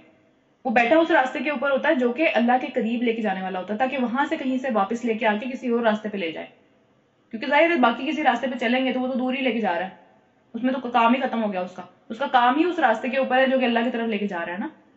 تو ہمیشہ یہ دعا مانگتے رہنا چاہیے اور بہت کثرت سے مانگنا چاہیے، کیونکہ اللہ ہی ہے وہ ذات جو کہ ہمیں سیدھے راہ پہ رکھ سکتا ہے۔ کبھی بھی ہمارا دل پلٹ جائے کیا پتا۔ تو وہ دعا جو نبی صلی اللہ علیہ وسلم بھی بہت زیادہ مانگتے تھے، ہم نے بھی بہت دفعہ یہ بات جو کی ہے، بار بار دوبارہ بتا رہی ہوں، یا مقلب القلوب ثبت قلبی علی دینک، اے دلوں کو پھیرنے والے، بار بار دل تو اللہ تعالیٰ کی دو انگلیوں کے درمیان میں ہے، کبھی بھی جدھر بھی دل کرتا ہے اللہ تعالیٰ اس کو پھیر دیتے ہیں، تو اس لیے اس کو جو ہے وہ ایک سیدھے راستے پر رکھنا، اس کو ثابت قدم رکھنا دین کے اوپر، اس کو پھیر نہ دینا دین سے۔ تو یہ ساری بہت پیاری پیاری دعائیں ہیں جو نبی صلی اللہ علیہ وسلم خود بھی بہت زیادہ مانگا کرتے تھے، ہمیں بھی چاہیے ہم مانگے، کیونکہ انہی کے اندر جو ہے ہماری بھلائی ہے۔ چلے اگلی سورت پڑھتے ہیں، سورہ فاطر ہے، مکی سورت ہے یہ بھی۔ شروع کرتے ہیں اللہ کے نام سے جو بہت ہی مہربان نہایت رحم کرنے والا ہے۔ تعریف ساری کی ساری، پھر سے الحمدللہ سے سورت شروع ہو رہی ہے، تو تعریف ساری کی ساری شکر دنیا کا، ساری تعریف صرف اللہ کے لیے ہے جو کہ آسمانوں اور زمین کا بنانے والا ہے، اور فرشتوں کو جو ہے اپنا پیغام پہنچانے کے لیے مقرر کرتا ہے۔ ابھی بھی دنیا میں فرشتے جو ہے وہ اللہ تعالیٰ کے کام کر رہے ہیں نا، ظاہر ہے جو بڑی بڑی چیزیں ہیں ساری فرشتوں کے ذریعے سے ہو رہی ہیں، اللہ تعالیٰ نے ان کو حکم دیے ہوئے ہیں۔ تو پھر ایسے فرشتے جن کے دو دو، تین تین اور چار چار بازو ہیں، جیسا چاہتا ہے اللہ تعالیٰ، جس کو بھی چاہتا ہے ویسا پیدا کرتا ہے، جیسے چاہتا ہے اس چیز میں اضافہ کرتا ہے۔ اللہ کی مرضی، اللہ کی خلقت ہے، کوئی پوچھنے والا نہیں ہے اللہ تعالیٰ کو اس بارے میں۔ یقیناً اللہ تعالیٰ ہر چیز پر قادر ہے۔ اللہ جس رحمت کا دروازہ بھی لوگوں کے لیے کھولنا چاہے، اسے کوئی روکنے والا نہیں ہے، کوئی پوچھ گچھ کرنے والا نہیں ہے اللہ تعالیٰ سے۔ اللہ تعالیٰ جو چاہے وہ کرے، تو ان سے مطلب مانگنا چاہیے۔ جتنا ناممکن دنیا کی چیزیں ہیں، ناممکن دنیا کا لفظ ہے، اللہ تعالیٰ کے لیے کوئی چیز ناممکن نہیں ہے۔ تو جو چیز دماغ میں آئے، جو چیز بھی چاہیے ہو، جو چیز بھی آپ کو جو ہے وہ تنگ کر رہی ہے، اس کے بارے میں اللہ تعالیٰ سے مانگنا چاہیے۔ اللہ تعالیٰ دینے والی ذات ہے، وہ کیوں نہیں ہمیں دے گا؟ اس نے دنیا میں ہمیں پیدا کر کے بھیجا ہے، وہ ہمارا رب ہے، تو پھر اسے کوئی روکنے والا نہیں ہے وہ دینا چاہے تو۔ دنیا کے سارے جو سائنس کے لاز ہیں یا دنیا کی ساری جو ریسٹرکشن ہیں، اسے روکنے والی نہیں ہے دینے پہ آئے تو۔ اور پھر جسے وہ بند کر دے، اسے اللہ کے بعد پھر کوئی کھولنے والا نہیں ہے، تو اللہ سے مانگتے رہنا چاہیے۔ اور پھر وہ بہت زبردست اور حکمت والا ہے۔ لوگوں تم پر جو اللہ تعالیٰ کے احسانات ہیں انہیں یاد کرو، کتنے زیادہ احسانات ہیں، ہم گن بھی نہیں سکتے۔ اور پھر کیا اللہ کے سوا کوئی دوسرا خالق بھی ہے جو تمہیں آسمان اور زمین سے رزق دیتا ہو؟ کون ہے وہ؟ اور پھر کوئی معبود اس کے سوا نہیں ہے۔ تم آخر کہاں سے دھوکہ کھا رہے ہو؟ کہاں سے تمہارے دماغ میں یہ بات آ گئی کوئی اور بھی اللہ کے علاوہ ہے؟ کہاں سے آتی ہیں ہمارے دماغ میں یہ باتیں؟ کون لے کے آتا ہے یہ باتیں؟ ان لوگوں کی ہم فالوئنگ کرتے چلے جا رہے ہیں جو کہ ہمیں اس طرح کی الٹی باتوں میں لے کے جاتے ہیں۔ تو پھر اب اگر اے نبی صلی اللہ علیہ وسلم یہ لوگ تمہیں جھٹلاتے ہیں، یعنی اتنی واضح دلیل کے بعد کہ سب چیزیں اللہ نے پیدا کی ہیں، ہر چیز کا رزق دینے والا اللہ تعالیٰ ہے، کوئی چیز جو ہے وہ اللہ تعالیٰ کو روک نہیں سکتی اگر وہ دینے پہ آئے، کوئی چیز جو ہے وہ اس سے لے نہیں سکتی اگر وہ روک دے، تو پھر اتنی واضح دلیلوں کے بعد بھی اگر اے نبی یہ تمہیں جھٹلاتے ہیں تو پھر یہ کوئی نئی بات نہیں ہے، کوئی پریشانی کی بات نہیں ہے۔ تم سے پہلے بھی بہت سارے رسول جھٹلائے جا چکے ہیں، اور سارے کے سارے معاملات آخرکار اللہ تعالیٰ کی طرف ہی جائیں گے، ہر چیز کا فیصلہ اللہ نے ہی کرنا ہے اینڈ پہ۔ تو لوگوں اللہ کا وعدہ بالکل برحق ہے، یعنی قیامت کا، لہٰذا دنیا کی جو زندگی ہے وہ تمہیں دھوکے میں نہ ڈال دے، یعنی اسی میں نہ پڑ کے رہ جانا، اسی میں جو ہے وہ بہت دور نہ نکل جانا، اور نہ ہی وہ بڑا دھوکے باز یعنی کہ شیطان تمہیں اللہ کے بارے میں دھوکے میں ڈال دے کہ اللہ سے الٹے گمان کرنے لگو، اللہ کے ساتھ جو ہے وہ کسی کو شریک ٹھہرا دو، اللہ سے مایوس ہو جاؤ، اللہ کی رحمت سے مایوس ہو جاؤ۔ یہ ساری چیزیں جو ہے وہ شیطان کے کام ہے۔ وہ نہ شکرا تھا تو ہمیں بھی نہ شکرا بنانا چاہتا ہے، اپنے دعوے کو وہ سچا ثابت کرنا چاہتا ہے جو اس نے اللہ تعالیٰ کو چیلنج کیا تھا نا کہ یہ سب نہ شکرے ہوں گے، اس کو سچا ثابت کرنا چاہتا ہے، ان سب چیزوں سے بچنا ہے. اور پھر وہ اپنے جو فالوورز ہیں ان کو اپنی راہ پر اس لیے بلاتا ہے تاکہ وہ دوزخیوں میں شامل کر دے ان سب کو. وہ اکیلا نہیں جانا چاہتا وہاں پہ، وہ اپنا وعدہ سچا ثابت کرنا چاہتا ہے کہ ان میں سے موسٹلی کو میں لے کے جاؤں گا اپنے ساتھ. یہ کام ہے اس کا صرف دنیا میں. اور پھر جو لوگ کفر کریں گے ان کے لیے سخت عذاب ہے، اور جو لوگ ایمان لے کے آئیں گے اور نیک عمل کریں گے، دیکھیں ایمان خالی کام نہیں دیتا، نیک عمل ساتھ ہے ہمیشہ. پھر اس کے بعد ان کے لیے مغفرت اور بڑا اجر ہے. اللہ تعالیٰ ہم سب کو ان لوگوں میں سے شامل کرے. رکو نمبر 2، بھلا کیا ٹھکانہ ہے اس شخص کی گمراہی کا، یعنی اس شخص کی گمراہی تو بہت ہی بڑھ گئی جس کے لیے اس کا برا عمل جو کہ وہ غلط کام کر رہا تھا اس نے سمجھا کہ وہ بہت اچھا کام کر رہا ہے. اس نے اس کو گناہ سمجھا ہی نہیں، اس نے اس کے لیے توبہ مانگی ہی نہیں، اس نے سمجھا کہ یہ چیز بہت اچھی ہے میرے لیے. حقیقت یہ ہے کہ اللہ جسے چاہتا ہے گمراہی میں ڈال دیتا ہے اور جسے چاہتا ہے وہ سیدھی راہ دکھا دیتا ہے. بس اے نبی صلی اللہ علیہ وآلہ وسلم، خواہ مخواہ تم اپنی جان کو ان لوگوں کی خاطر غم میں نہ ڈالو جو کہ یہ کچھ کر رہے ہیں، سب کچھ اللہ تعالیٰ کو معلوم ہے. یعنی بس ٹھیک ہے، ایک پیغام پہنچانے کی ذمہ داری، ایک لوگوں کو جو ہے وہ ڈرانے کی ذمہ داری، لوگوں کو خوشخبری دینے کی کچھ ذمہ داری ہے، لیکن اس کے بعد اپنی جان کو جو ہے وہ عذاب میں نہیں ڈال دینا چاہیے. نبی صلی اللہ علیہ وسلم بہت محبت کرتے تھے نا، ظاہر اپنی امت سے ان کو بہت زیادہ پیار تھا، ان کے لیے دن رات دعائیں مانگتے تھے ان کی بخشش کے لیے اور ہر چیز کے لیے. تو وہ ان کا دل بہت ہی نرم تھا اپنی امت کے لیے، تو ان کو تسلی ایک طرح سے دی جا رہی ہے یہاں پہ. اور پھر وہی اللہ ہے جو کہ ہواؤں کو بھیجتا ہے اور پھر وہ بادل اٹھا کے لے کے آتی ہے. اتنے بھاری بادل، اگر بہت دفعہ ہم نے بات کی ہے، اگر روئی کے اندر پانی آ جائے وہ کتنی بھاری ہو جاتی ہے. تو یہ دیکھیں کتنے بڑے بڑے بادل کے ٹکڑے ہوتے ہیں، پورے آسمان پہ چھا جاتے ہیں اور ایک ہوا اس کو لے کے پھرتی ہے. اور پھر ہم اسے ایک جو ہے وہ بنجر زمین کی طرف بھیجتے ہیں اور اس کے ذریعے سے اس زمین کو زندہ کر دیتے ہیں. اس کے اندر سے پھل اور نباتات نکلتے ہیں جو کہ پہلے مری ہوئی تھی، اس کی کوئی امید نہیں تھی کہ اس کے اندر سے کوئی اچھی چیز نکلے گی. مرے ہوئے انسانوں کو بھی اسی طرح زندہ کر کے کھڑا کر دے گا اللہ تعالیٰ، کوئی مشکل کام نہیں ہے اس کے لیے. اور جو کوئی عزت چاہتا ہے اسے معلوم ہونا چاہیے کہ عزت ساری کی ساری اللہ کے پاس ہے، تو اللہ سے مانگنی چاہیے. اللہ کے کاموں کے اندر عزت ہے، دنیا کی چیزوں کے اندر عزت نہیں ہے. اصل عزت جو درد اللہ تعالیٰ دنیا میں بھی عطا کرتے ہیں اور آخرت میں بھی عطا کریں گے، وہ اسی چیز کے اندر ہے جو اللہ تعالیٰ نے نازل کی ہے. اس کے علاوہ جو بھی عزت ہم دنیا میں چاہتے ہیں، جو بھی عزت ہم لوگوں کی نظروں میں بننا چاہتے ہیں، تو اللہ تعالیٰ اس عزت کو جو ہے وہ اللہ تعالیٰ کے ظاہر اللہ کے پاس سے یہ ہے عزت ساری کی ساری، تو اسی کے اندر، اسی کی راہوں کے اندر، اسی کے علم کے اندر، اسی کی کتاب کے اندر، اسی کے نبیوں کو فالو کرتے ہوئے وہ عزت ڈھونڈنی چاہیے. کیونکہ وہ عزت دیر پا ہے، وہ دنیا میں ہی نہیں رہے گی، صرف آخرت میں بھی رہے گی. اور اس کے بعد اس کے ہاں جو چیز اوپر چڑھتی ہے، جو بڑھتی ہے، جو عزت کو بڑھانے والی چیز ہے، وہ کیا ہے؟ پاکیزہ قول، یعنی کہ کلمہ طیبہ. آج کیا حالات ہیں مسلمانوں کے؟ ہم نے اللہ تعالیٰ کے پاس عزت حاصل کرنا چھوڑ دی ہے نا. اصل میں ہم نے دنیا میں والوں کے لیے یا پھر دنیا والوں کے اندر، دنیا کی چیزوں کے اندر یا پھر مال و عشرت کے اندر، ان سب چیزوں میں عزت ڈھونڈنا شروع کر دی ہے. تو ملی کیا عزت؟ کہاں گئی عزت ہماری؟ اتنی اچھی عزت کے ساتھ جو ہے وہ خلفائے راشدین نے دنیا کے اوپر جو ہے وہ حکومت کی، جو بھی معاملات ہوئے بہت زیادہ عزت دار لوگ تھے. ہم کہاں آ کے گرے؟ ہم کتنی پستی میں جا کے گرے. کیوں؟ کیونکہ ہم نے اس عزت کو اللہ تعالیٰ کے پاس سے یا اللہ تعالیٰ کی کتاب کے اندر سے جو ہے وہ ڈھونڈنا چھوڑ دیا نا. بس اپنے اندر لگ گئے، اپنی دنیا کے اندر لگ گئے، اپنی زندگی میں مست ہو گئے، بس اس کے علاوہ کچھ نہیں یاد رہا. تو پھر اصل بات تو یہ ہے کہ عزت کے اندر جو اوپر چڑھتا ہے وہ اصل میں وہ قول ہے جو کہ کلمہ طیبہ ہے. اور پھر اس کے بعد یعنی صرف کلمہ طیبہ نہیں، عمل صالح، اچھا عمل، بہترین قسم کا عمل اس کو اوپر چڑھاتا ہے، مزید درجے کو اوپر کرتا ہے انسان کے، عزت میں بھی، اللہ کے پاس بھی اور دنیا والوں کے لیے بھی. اور پھر رہے وہ لوگ جو کہ بےہودہ چال بازیاں کرتے ہیں، ان کے لیے یعنی اس چیز کو نیچے کرنے کے لیے جس طریقے سے بھی کام کرتے ہیں، ان کے لیے سخت عذاب ہے. اور ان کی ساری چال بازیاں خود ہی غارت ہونے والی ہیں، یعنی کہ ساری چالیں جو بھی کھڈے کھودیں گے اس میں خود ہی گریں گے. تو اللہ نے تم کو مٹی سے پیدا کیا، پھر نطفہ سے، اور پھر تمہارے جوڑے بنا دیے، یعنی مرد اور عورت. کوئی عورت جو ہے وہ حاملہ نہیں ہوتی، پریگننٹ نہیں ہوتی، نہ ہی بچہ جنتی ہے، مگر سب اللہ تعالیٰ کو پتا ہوتا ہے کہ کیا جن رہی ہے، کیا ہے اس کے پیٹ میں، کیا سچویشن چل رہی ہے. کوئی عمر پانے والا عمر نہیں پاتا، بڑھتا نہیں اپنی عمر میں، دن رات کا سفر نہیں طے کرتا، اور نہ ہی اس کی عمر میں کچھ کمی ہوتی ہے، مگر سب کچھ ایک کتاب کے اندر لکھا ہوا ہے. اللہ کو سب معلوم ہے. اللہ کے لیے سب چیزیں بہت ہی آسان ہے، ہر بندے کا ٹریک رکھنا. اور پھر کوئی پانی کے جو دونوں ذخیرے ہیں، یعنی میٹھا اور کڑوا دونوں پانی، یعنی ایک سمندروں کا پانی ہے اور ایک دریاؤں کا پانی ہے، یکساں نہیں ہے، ایک جیسے نہیں ہو سکتے. یہ ان کی تاثیریں ایک جیسی نہیں ہو سکتی، ان کے ساتھ جو عمل ہے، ان سے جو فائدہ اٹھایا جا سکتا ہے وہ ایک جیسا نہیں ہو سکتا. ایک وہ ہے جو کہ بہت میٹھا اور پیاس بجھانے والا، خوبصورت، اچھا لگتا ہے انسانوں کو، اور پھر دوسرا پینے میں خوشگوار ہے، اور دوسرا جو سخت کھاری پانی، سخت قسم کا جو ہے وہ کڑوا ترین پانی، اس کو پیا نہیں جا سکتا. وہ اگر پی لے کوئی اسے تو وہ حلق کو چھیل دے، اتنی گندی اس کی تاثیر ہے. تو یعنی یہی بات ہے، یہی والی چیز جو ہے وہ کلمہ طیبہ اور دوسرے والی چیز کے اندر ہے. کافر اور مومن میں بھی یہی فرق ہے. ایک جو ہے وہ میٹھا ہے، ایک جو ہے وہ سننے میں، بات کرنے میں اچھا ہوتا ہے، اور دوسرا کڑوی زبان کا مالک، یا کڑوی اس کی جو ہے وہ اندر اس کی ساری نیچر کڑوی ہے. اس کو کوئی بندہ اس کے قریب جائے، اس سے قربت حاصل کرنے کی کوشش بھی کرے تو وہ خود ہی اپنے آپ کو ہرٹ کر لے گا. تو ہم کیا ہیں ان دونوں میں سے؟ ہم میٹھے پانی کی طرح ہیں یا پھر دوسرے پانی کی طرح ہیں؟ تو یہ اللہ نے دیکھیں شروع کیا نا، پانی سے بنایا تمہیں، تو ہماری پانی کی کیا تاثیر ہے، کس طریقے سے ہم جو دوسروں سے ٹریٹ کرتے ہیں، کس طریقے ہمارے اندر کیا ہے، کیا بھرا ہوا ہے ہمارے اندر.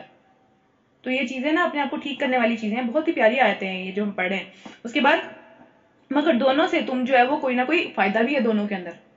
کیا ہے فائدہ؟ کہ دونوں سے کوئی نہ کوئی جو ہے وہ تم تر و تازہ گوشت حاصل کرتے ہو. کیا ہم مچھلی پکڑتے ہیں، کوئی نہ کوئی جو ظاہر ہے وہاں سے جو بھی چیزیں نکلتی ہیں وہ دریا سے بھی نکلتی ہیں اور سمندر سے بھی نکلتی ہے، لیکن تاثیر دونوں کی ڈفرینٹ ہے.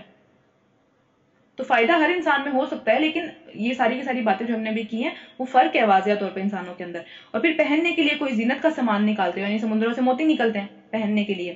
اور پھر اسی پانی میں تم دیکھتے ہو کہ کشتیاں اس کا سینہ چیرتے ہوئے چلی جاتی ہیں تاکہ تم اللہ کا فضل تلاش کرو اور اس کے شکر گزار بنو. شکر گزاری ایک سب سے بڑی، ہر چیز جو ساری نعمتیں ہم پڑھتے چلے جا رہے ہیں اس کے لیے شکر گزاری تو سب سے پہلی چیز ہے. ہم شکر تو ادا ہی نہیں کرتے.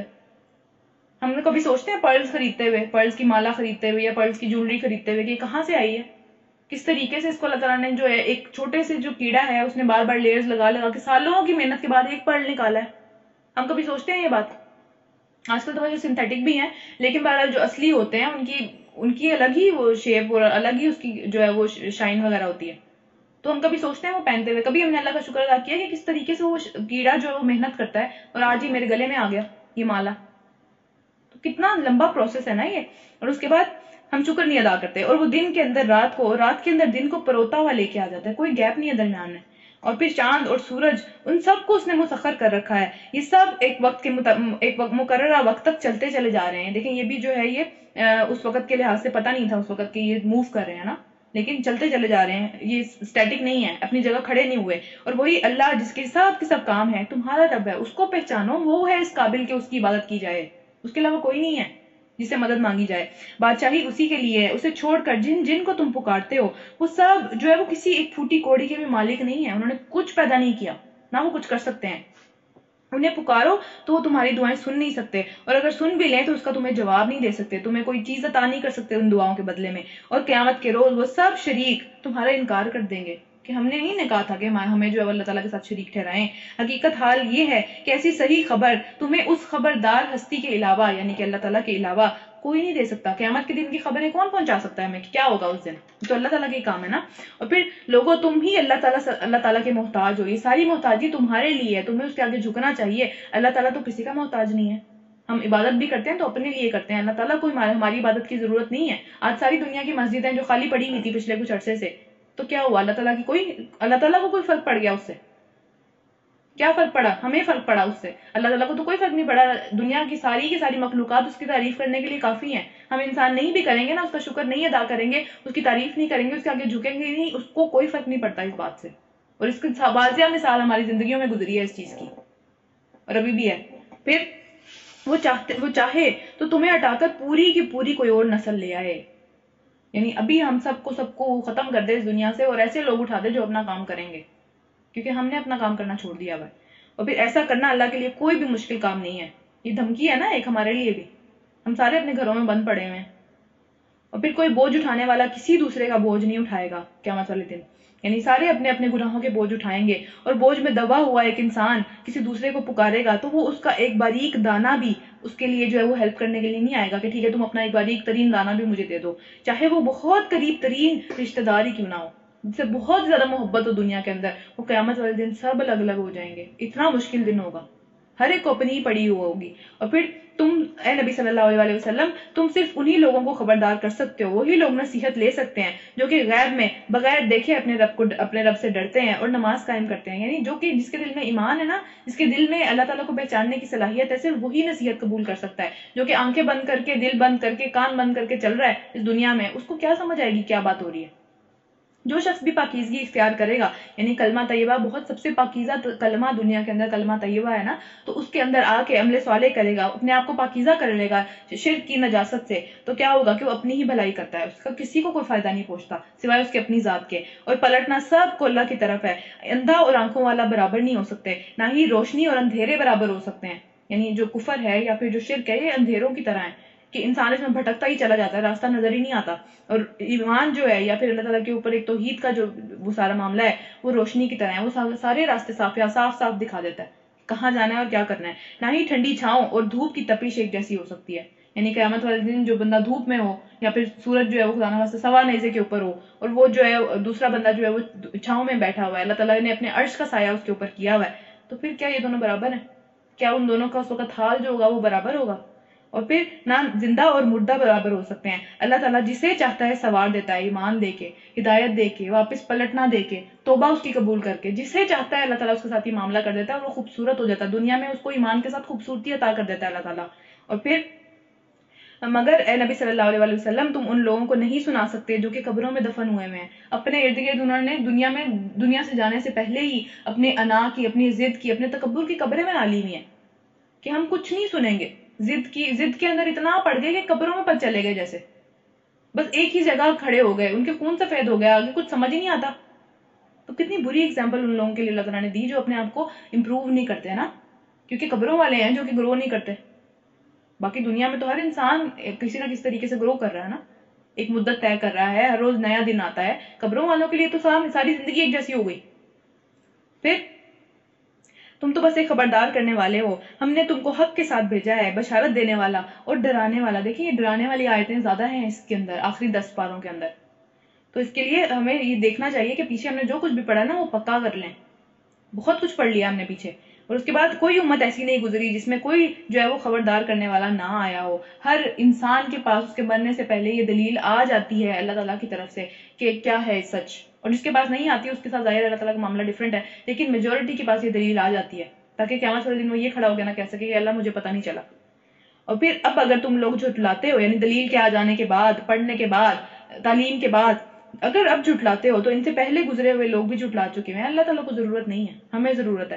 اور پھر ان کے پاس ان کے رسول کھلے کھلے دلائل اور صحیفے اور روشن نشانیاں دکھانے والی کتابیں لے کے آئے تھے. پھر جب انہوں نے نہیں مانا تو ان کو میں نے پکڑ لیا, اللہ نے پکڑ لیا انہیں. جب اللہ کے نبیوں کو نہیں مانا, اللہ کی کتابوں کو نہیں مانا, تو پھر دیکھ لو کہ میری سزا کیسی سخت تھی, کتنا برا انجام ہوا. تو کیا ہم چاہتے ہیں ہمارے ساتھ بھی یہ انجام اللہ نہ کرے؟ اللہ تعالیٰ ہم سب کو اس انجام سے بچائے. رکو نمبر 4 سورہ فاتر. کیا تم نہیں دیکھتے ہو کہ اللہ تعالیٰ آسمان سے پانی برساتا ہے اور پھر اس کے ذریعے سے ہم طرح طرح کے پھل نکالتے ہیں زمین کے اندر سے, جن کے رنگ مختلف ہوتے ہیں. پہاڑوں میں سفید بھی ہیں, سرخ بھی ہیں, گہرے سیاہ دھاری دار بھی پائے جاتے ہیں. آپ نے کیا دیکھا ہے انٹرنیٹ کے اوپر, یوٹیوب کے اوپر آج ہی جا کے سرچ کریں کہ چائنا اور پیرو کے اندر جو ہے وہ رینبو والے ماؤنٹنز ہیں.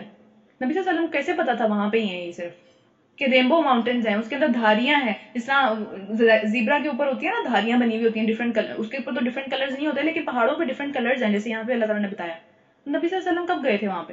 کوئی انسان ان پہاڑوں کے اوپر نہیں گیا تھا تب تک. تو یہ تو آج ہم ہے نا جو اوپر سے دیکھتے ہیں کہ اچھا کیا ہے معاملات اور کس طریقے سے ہیں. کس نے بتائی تھی یہ ساری باتیں؟ جس نے پیدا کی تھی اس کو پتا نا کیا کیا اس نے پیدا کیا تھا. پھر اس کے بعد اور اس طرح انسانوں اور جانوروں اور مویشیوں کے بھی رنگ مختلف ہیں, یعنی ایک ہی پیدا کرنے والا ہے. ہم نے پہلے بھی یہ بات کی تھی کہ ایک جو آرٹسٹ ہوتا ہے اس کا ایک سٹائل ہوتا ہے, وہ کہیں نہ کہیں اس کی ساری پینٹنگز کے اندر, کہیں نہ کہیں اس کی ساری تخلیقات کے اندر جو بھی وہ پیدا کرتا ہے, پیدا تو نہیں یعنی جو بھی وہ بناتا ہے ان کے اندر نظر آ جاتا ہے کہ یہ فلاں بندے کا سٹائل ہے. لیکن اللہ تعالیٰ کی اتنا زیادہ ویرائٹی ہے دنیا کے اندر کہ ہم کبھی نہیں پہچان سکتے کہ ایک سملیرٹی نظر ہی نہیں آتی. صرف ایک سملیرٹی ہے کہ ہر چیز اللہ کے آگے جھکی ہوئی ہے. ہر چیز جتنی مرضی بڑی ہو, جتنی مرضی چھوٹی ہو, اللہ کے آگے جھکی ہوئی ہے. تو پھر آگے چلتے ہیں. حقیقت یہ ہے کہ اللہ کے بندوں میں سے صرف علم رکھنے والے ہی اس سے ڈرتے ہیں. جس کو پتا ہے نا اللہ کون ہے تو وہی ڈر سکتا ہے صرف, ورنہ تو ہم بس یہی سوچتے رہتے ہیں کہ اللہ ہے, اچھا ٹھیک ہے ہوگا, ہمیں کیا. پھر بے شک اللہ زبردست اور درگزر فرمانے والا ہے, یعنی کہ اگر غلطیاں ہو بھی جاتی ہیں تو اللہ سے معافی مانگ لینی چاہیے. تو جو لوگ کتاب اللہ کی تلاوت کرتے ہیں اور نماز قائم کرتے ہیں اور جو کچھ ہم نے ان کو رزق میں سے دیا اس میں سے کھلے اور چھپے خرچ کرتے ہیں, یقیناً وہ ایک ایسی تجارت کر رہے ہیں, ایسا بزنس کر رہے ہیں وہ کہ جس میں وہ کبھی بھی نقصان نہیں اٹھا سکتے. ہو ہی نہیں سکتا وہ نقصان اٹھا جائیں اس بزنس کے اندر. کنفرم فائدہ ہے, کنفرم جو ہے وہ پروفٹ ہونے والا ہے انشاءاللہ تعالی. تو مطلب ہمیں اگر دنیا پتا ہو کہ بھائی اس میں جو ہے وہ 700% پروفٹ ہونے لگا ہے, میں ایک جو ہے وہ روپیہ یا 1 یورو ڈالوں گی تو اس سے جو ہے وہ 700 بن جائیں گے, ہم کبھی اس سے پیچھے ہٹیں گے؟ ہم اپنی ساری چیزیں اس میں ڈال دیں گے. تو یہ تو وہ والا کام ہے, یہ تو وہ والا بزنس ہے جس کی ہم یہاں پہ بات کر رہے ہیں. تو اس میں ہم کیوں نہیں ڈالتے, پھر اس میں ہم اپنی انرجیز کیوں نہیں لگاتے, اپنی جو ہے وہ صلاحیتیں کیوں نہیں لگاتے اس کے اندر, اپنا ٹائم کیوں نہیں لگاتے, اپنی اولاد کو کیوں نہیں لگاتے, اپنا مال کیوں نہیں لگاتے اس کے اندر؟ کیونکہ ہمیں یقین ہی نہیں ہے نا کہ واقعی یہ ہوگا یا نہیں ہوگا, نظر جو نہیں آ رہا.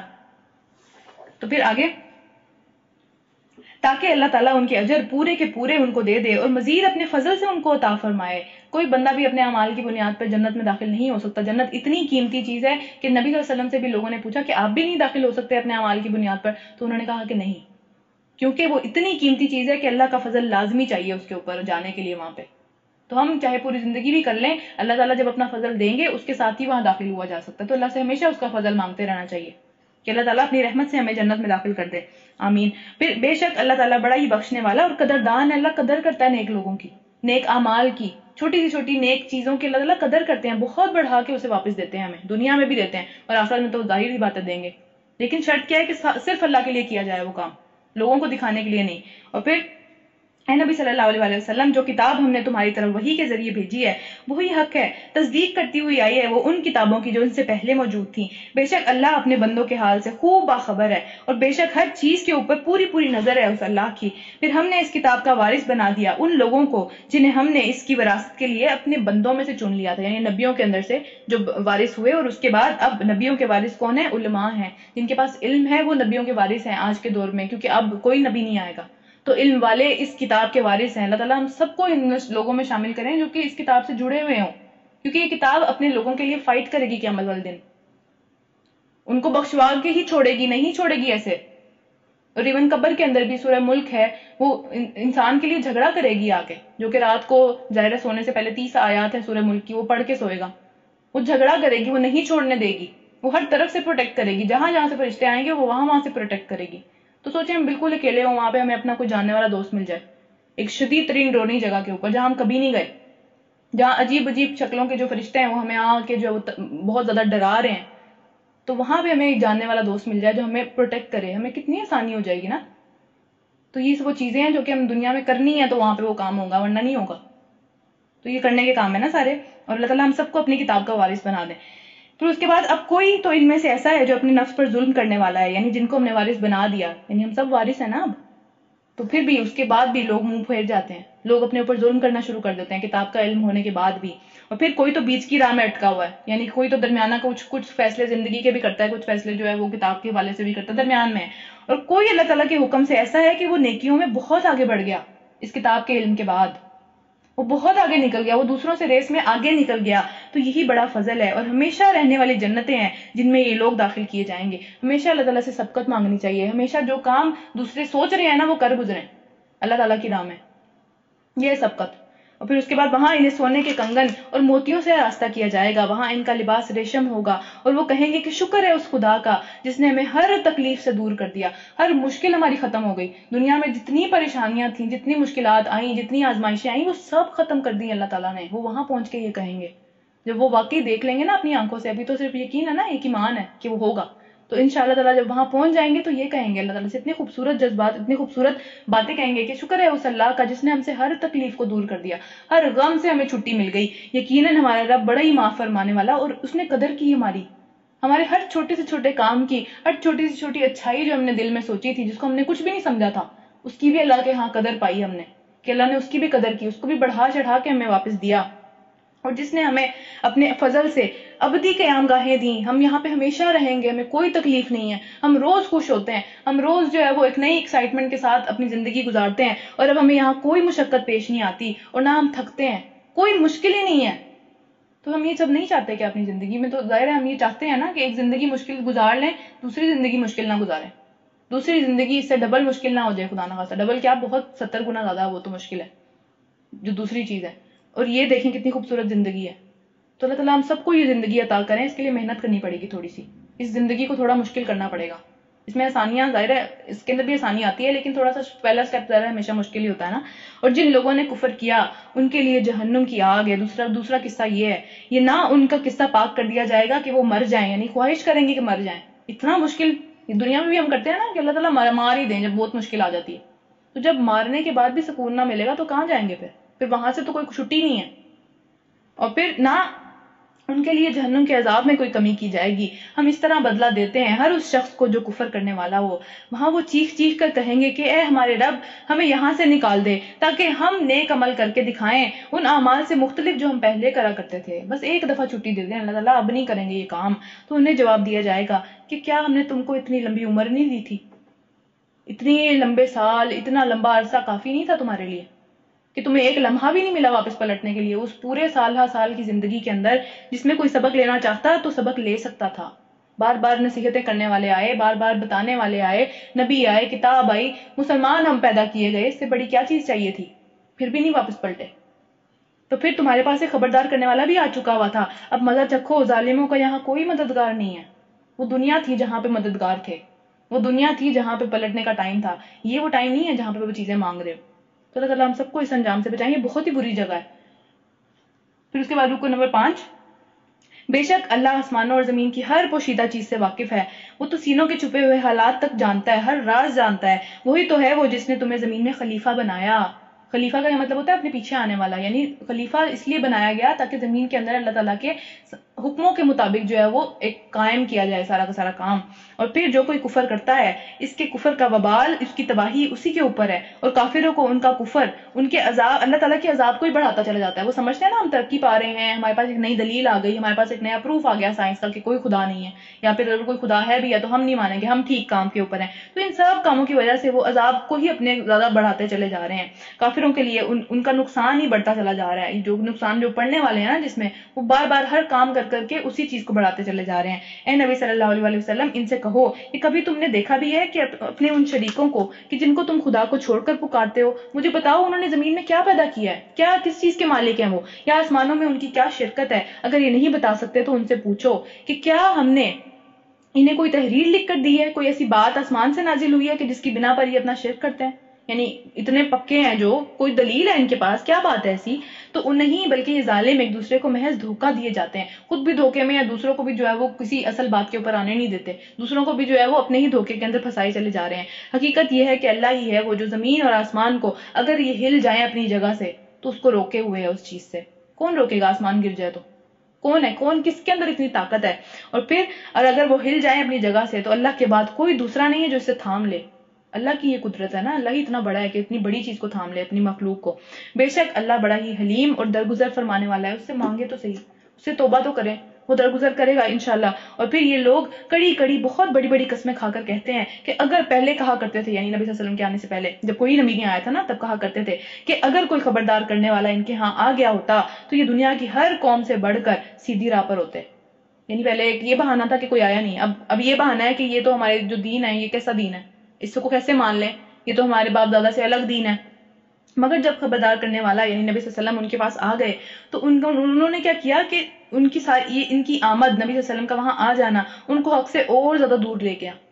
یعنی پہلے تو وہ ضد اور کسی اس چیز میں نہیں پڑے ہوئے تھے نا، لیکن اب انہوں نے ایک حق کے خلاف ایک ضد بھی لگا لی، ایک اکڑ بھی لگا لی. یہ زمین میں اور زیادہ نافرمانیاں اور سرکشی کرنے لگے اور بری چالیں چلنے لگے. حالانکہ بری چالیں اپنے چلنے والوں کے ہی لیے بری ثابت ہوتی ہیں، وہ انہی کو لے کے بیٹھ جاتی ہیں.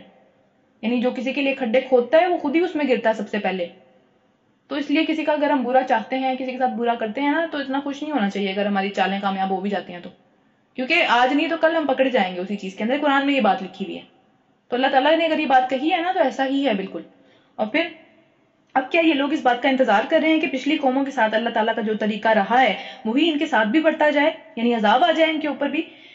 یہی بات ہے تو تم اللہ کے طریقے میں ہرگز کوئی تبدیلی نہیں پاؤ گے. میں نے بہت دفعہ بات کی ہے کہ اللہ تعالیٰ کی جو سنتیں پچھلے قوموں کے ساتھ ہیں وہی ہمارے ساتھ ہیں. ہر ایک کے ساتھ وہی سنت ہے کہ اگر شکر نہیں کریں گے تو وہ چیز واپس چھین لی جائے گی. اگر اللہ تعالیٰ کا کام نہیں کریں گے اللہ تعالیٰ ہمیں لے جائے گا، کوئی اور آ جائے گا ہمارے اوپر. اگر ہم اللہ تعالیٰ کی جو ہے بہت واضح کفر کریں گے تو عذاب آئے گا کسی نہ کسی طریقے سے، چاہے وہ لوگوں کے ذریعے سے آئے، چاہے وہ کسی مطلب آسمانی آفت کے ذریعے سے آ جائے، زمین کی کسی آفت کے ذریعے سے آ جائے.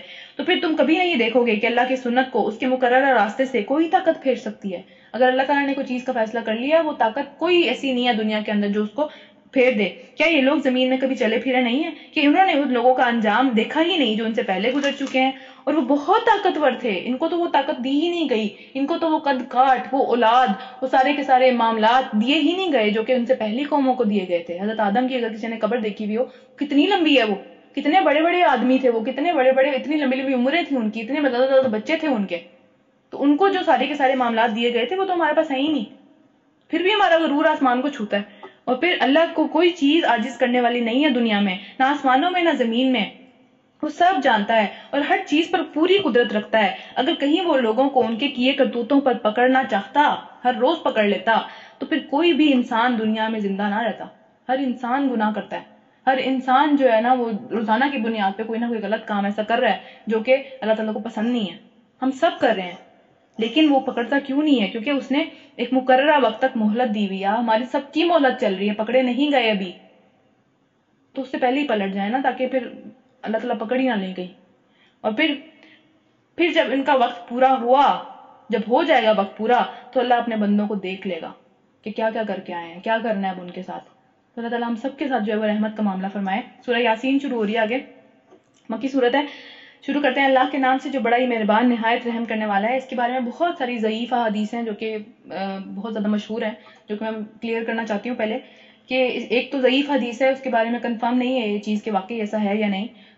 وہ یہ ہے کہ یہ قرآن کا دل ہے، نبی صلی اللہ علیہ وسلم نے فرمایا، اور جو اس کو پڑھے گا وہ بخشا جائے گا، 3 دفعہ پڑھے گا تو دعا قبول ہوگی. اس طرح کی بہت ساری حدیث ہیں جس کی بنا پر اس کو بہت زیادہ امپورٹنس دی گئی ہے ہمارے سوسائٹی کے اندر، جو کہ نبی صلی اللہ علیہ وسلم سے کہیں ثابت نہیں ہوتی کہ واقعی اس کی اتنی امپورٹنس ہے. جو صورتیں نبی صلی اللہ علیہ وسلم نے بتائی ہمیں، وہ میں ساتھ ساتھ بتاتی بھی چلی جاتی ہوں کہ وہ کون کون سی صورتیں ہیں جو کہ واضح طور پہ نام لے کے نبی صلی اللہ علیہ وسلم نے بتایا کہ ان کی بہت زیادہ امپورٹنس ہے. اسپیشلی سورہ بقرہ کی آخری 2 صورتوں کی، یا پھر سورہ الف لام میم سجدہ جو ہم نے پیچھے پڑھی تھی، نبی صلی اللہ علیہ وسلم وہ پڑھتے تھے. سورہ ملک ہے، اسی طرح سورہ آل عمران ہے، سورہ فاتحہ کی بہت زیادہ امپورٹنس ہے.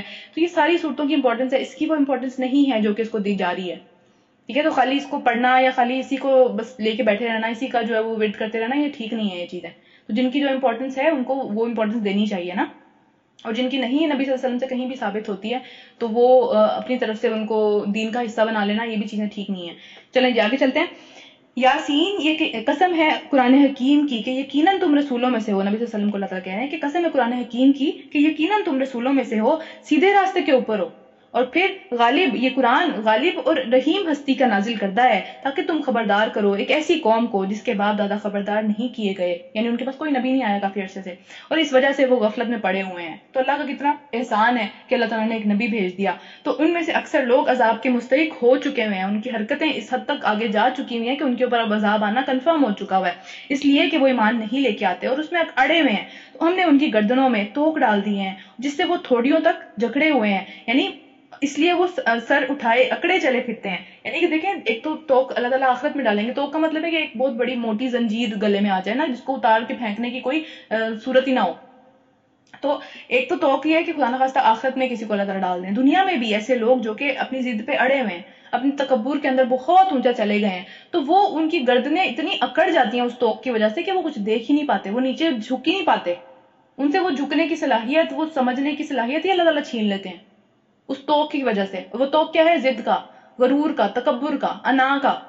یہ سارے توق ہیں جو کہ ہم اپنے گلوں میں اتنے بھاری بھاری لیے پھرتے ہیں. ہم سب لیے پھر رہے ہیں کہیں نہ کہیں. تو یہ کوئی اچھی بات نہیں ہے ضد کرنا، انا کرنا، یا پھر اپنا جو ہے وہ غرور میں ہی پڑے رہنا نا.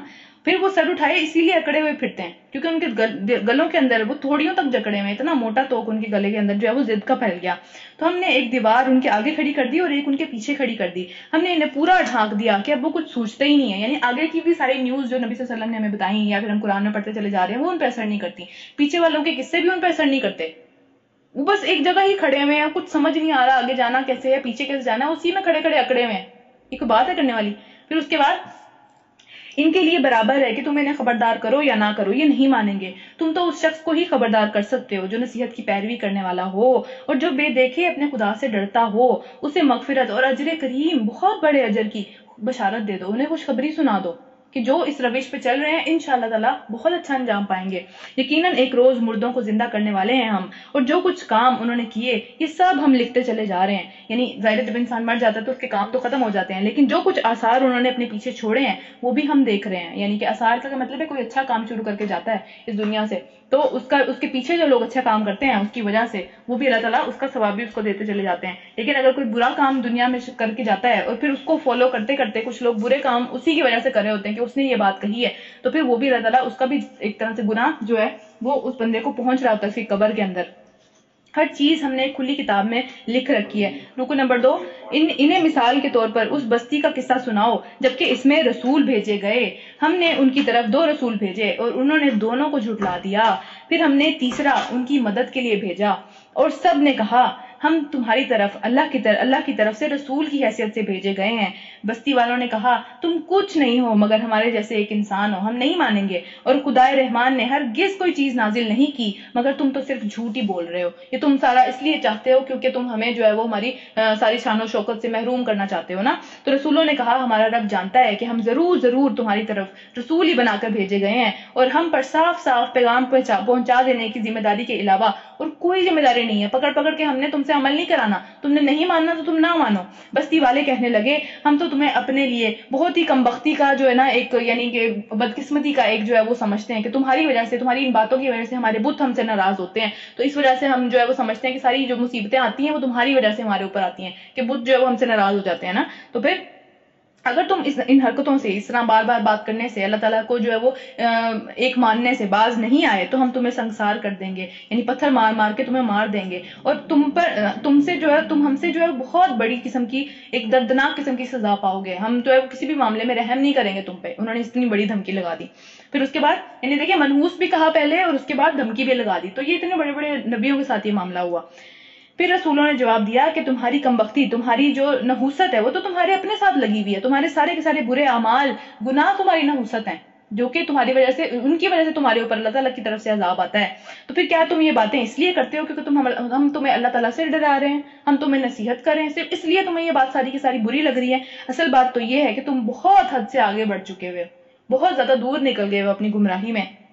اتنے میں شہر کے دور دراز کنارے سے ایک شخص بھاگتا ہوا آیا اور بولا کہ میری قوم کے لوگوں، رسولوں کی پیروی اختیار کر لو، پیروی کرو، پارہ نمبر 23 سٹارٹ ہو رہا ہے، پیروی کرو ان لوگوں کی جو کہ تمہارے اندر سے کوئی اجر تم سے نہیں مانگ رہے ہیں، تمہیں اللہ کے لیے دعوت دے رہے ہیں اور ٹھیک راستے کے اوپر ہیں۔ آخر کیوں نہ، اس بندے نے کہا کہ آخر کیوں نہ میں اس ہستی کی بندگی کروں جس نے مجھے پیدا کیا ہے اور جس کی طرف تم سب کو پلٹ کر جانا ہے۔ پھر جواب دینا وہاں کھڑے ہو کے کہ کیا کر کے آئے ہیں؟ تو کیا میں اسے چھوڑ کر دوسروں کو معبود بنا لوں جیسے تم لوگوں نے بنایا ہوا ہے؟ حالانکہ اگر خدائے رحمان مجھے کوئی نقصان پہنچانا چاہے تو ان سب بتوں کی شفاعت، ان کی مدد میرے کسی کام نہیں آ سکتی۔ جو تمہیں لگتا ہے کہ ان کی وجہ سے، ان کا انکار کرنے کی وجہ سے جو ہے وہ عذاب آ رہا ہے ہمارے اوپر یا پھر مشکلات آ رہی ہیں، تو پھر وہ ان کا تو کوئی کام ہی نہیں ہے اس پوری چیز کے اندر، اور نہ ہی وہ مجھے چھڑا سکتے ہیں۔ اگر میں ایسا کروں تو میں کھلی گمراہی میں مبتلا ہو جاؤں گا۔ میں تو تمہارے رب پر ایمان لے آیا، یعنی کہ رسولوں کو اس بندے نے کہا تم بھی میری بات مان لو، یعنی تمہیں مان لینی چاہیے یہ ساری کی ساری بات، میں تمہارا خیر خواہ ہوں۔ وہ ایک گواہی دینے والا بن کے آیا۔ آخرکار ان سب کی سب قوم نے اس کو قتل کر دیا، اس بندے کو، جو بندہ اللہ تعالیٰ کے لیے گواہی دے رہا تھا اس کو انہوں نے قتل کر دیا۔ اس شخص سے کہہ دیا گیا اللہ تعالیٰ کی طرف سے کہ میری جنت میں داخل ہو جاؤ، وادخلی جنتی، میری جنت میں داخل ہو جاؤ۔ اللہ تعالیٰ قیامت والے دن ہم سب کو یہ بات کہہ دیں کہ میری جنت میں داخل ہو جاؤ، تم سب اس قابل ہو، تم سب جو ہے وہ اتنے اچھے اعمال کر کے آئے ہو کہ میری جنت کے اندر داخل ہو جاؤ، موجے کرو وہاں جا کے۔ اللہ تعالیٰ ہم سب کو بھی یہ کام کہہ دیں نا، لیکن اس کے لیے دیکھیں کتنا کام کرنا پڑا، اسے مار دیا اس کو لوگوں نے۔ ہم تو لوگوں کی ایک بات نہیں برداشت کرتے، یہ اتنی بڑی بات کیسے برداشت کر لیں گے؟ پھر اس کے بعد اس نے کہا، اس نے جب وہ سب چیزیں دیکھی وہاں جا کے، ظاہری بات ہے اللہ تعالیٰ نے ہمیں تھوڑے تھوڑے ہنٹ سے دیے ہیں نا، تو وہاں پہ پتہ چلا، اس نے کہا کہ کاش میری قوم کو یہ بات معلوم ہو جائے کہ میرے رب نے کس چیز کی بدولت میری مغفرت فرما دی۔ یعنی ایک چھوٹی سی بات تھی، میری جان تھی نا، ایک چھوٹی سی بات تھی، کوئی اتنی بڑی بات نہیں تھی، اور اس کے بدلے میں مجھے جو چیز ملی ہے اس کے مقابلے میں میری جان بہت ہی چھوٹی چیز تھی، اور پھر مغفرت فرما دی اور اس نے مجھے باعزت لوگوں میں شامل کر لیا۔ وہاں تو انہوں نے مجھے ذلیل کر کے مار دیا، لیکن یہاں پہ میرا جو مقام ہے، یہاں پہ جو مجھے چیزیں دی گئیں وہ اتنی زیادہ ہے یا اتنی اچھی ہیں کہ مجھے کوئی افسوس نہیں ہے اس چیز کے اوپر جو میرے ساتھ ہوا۔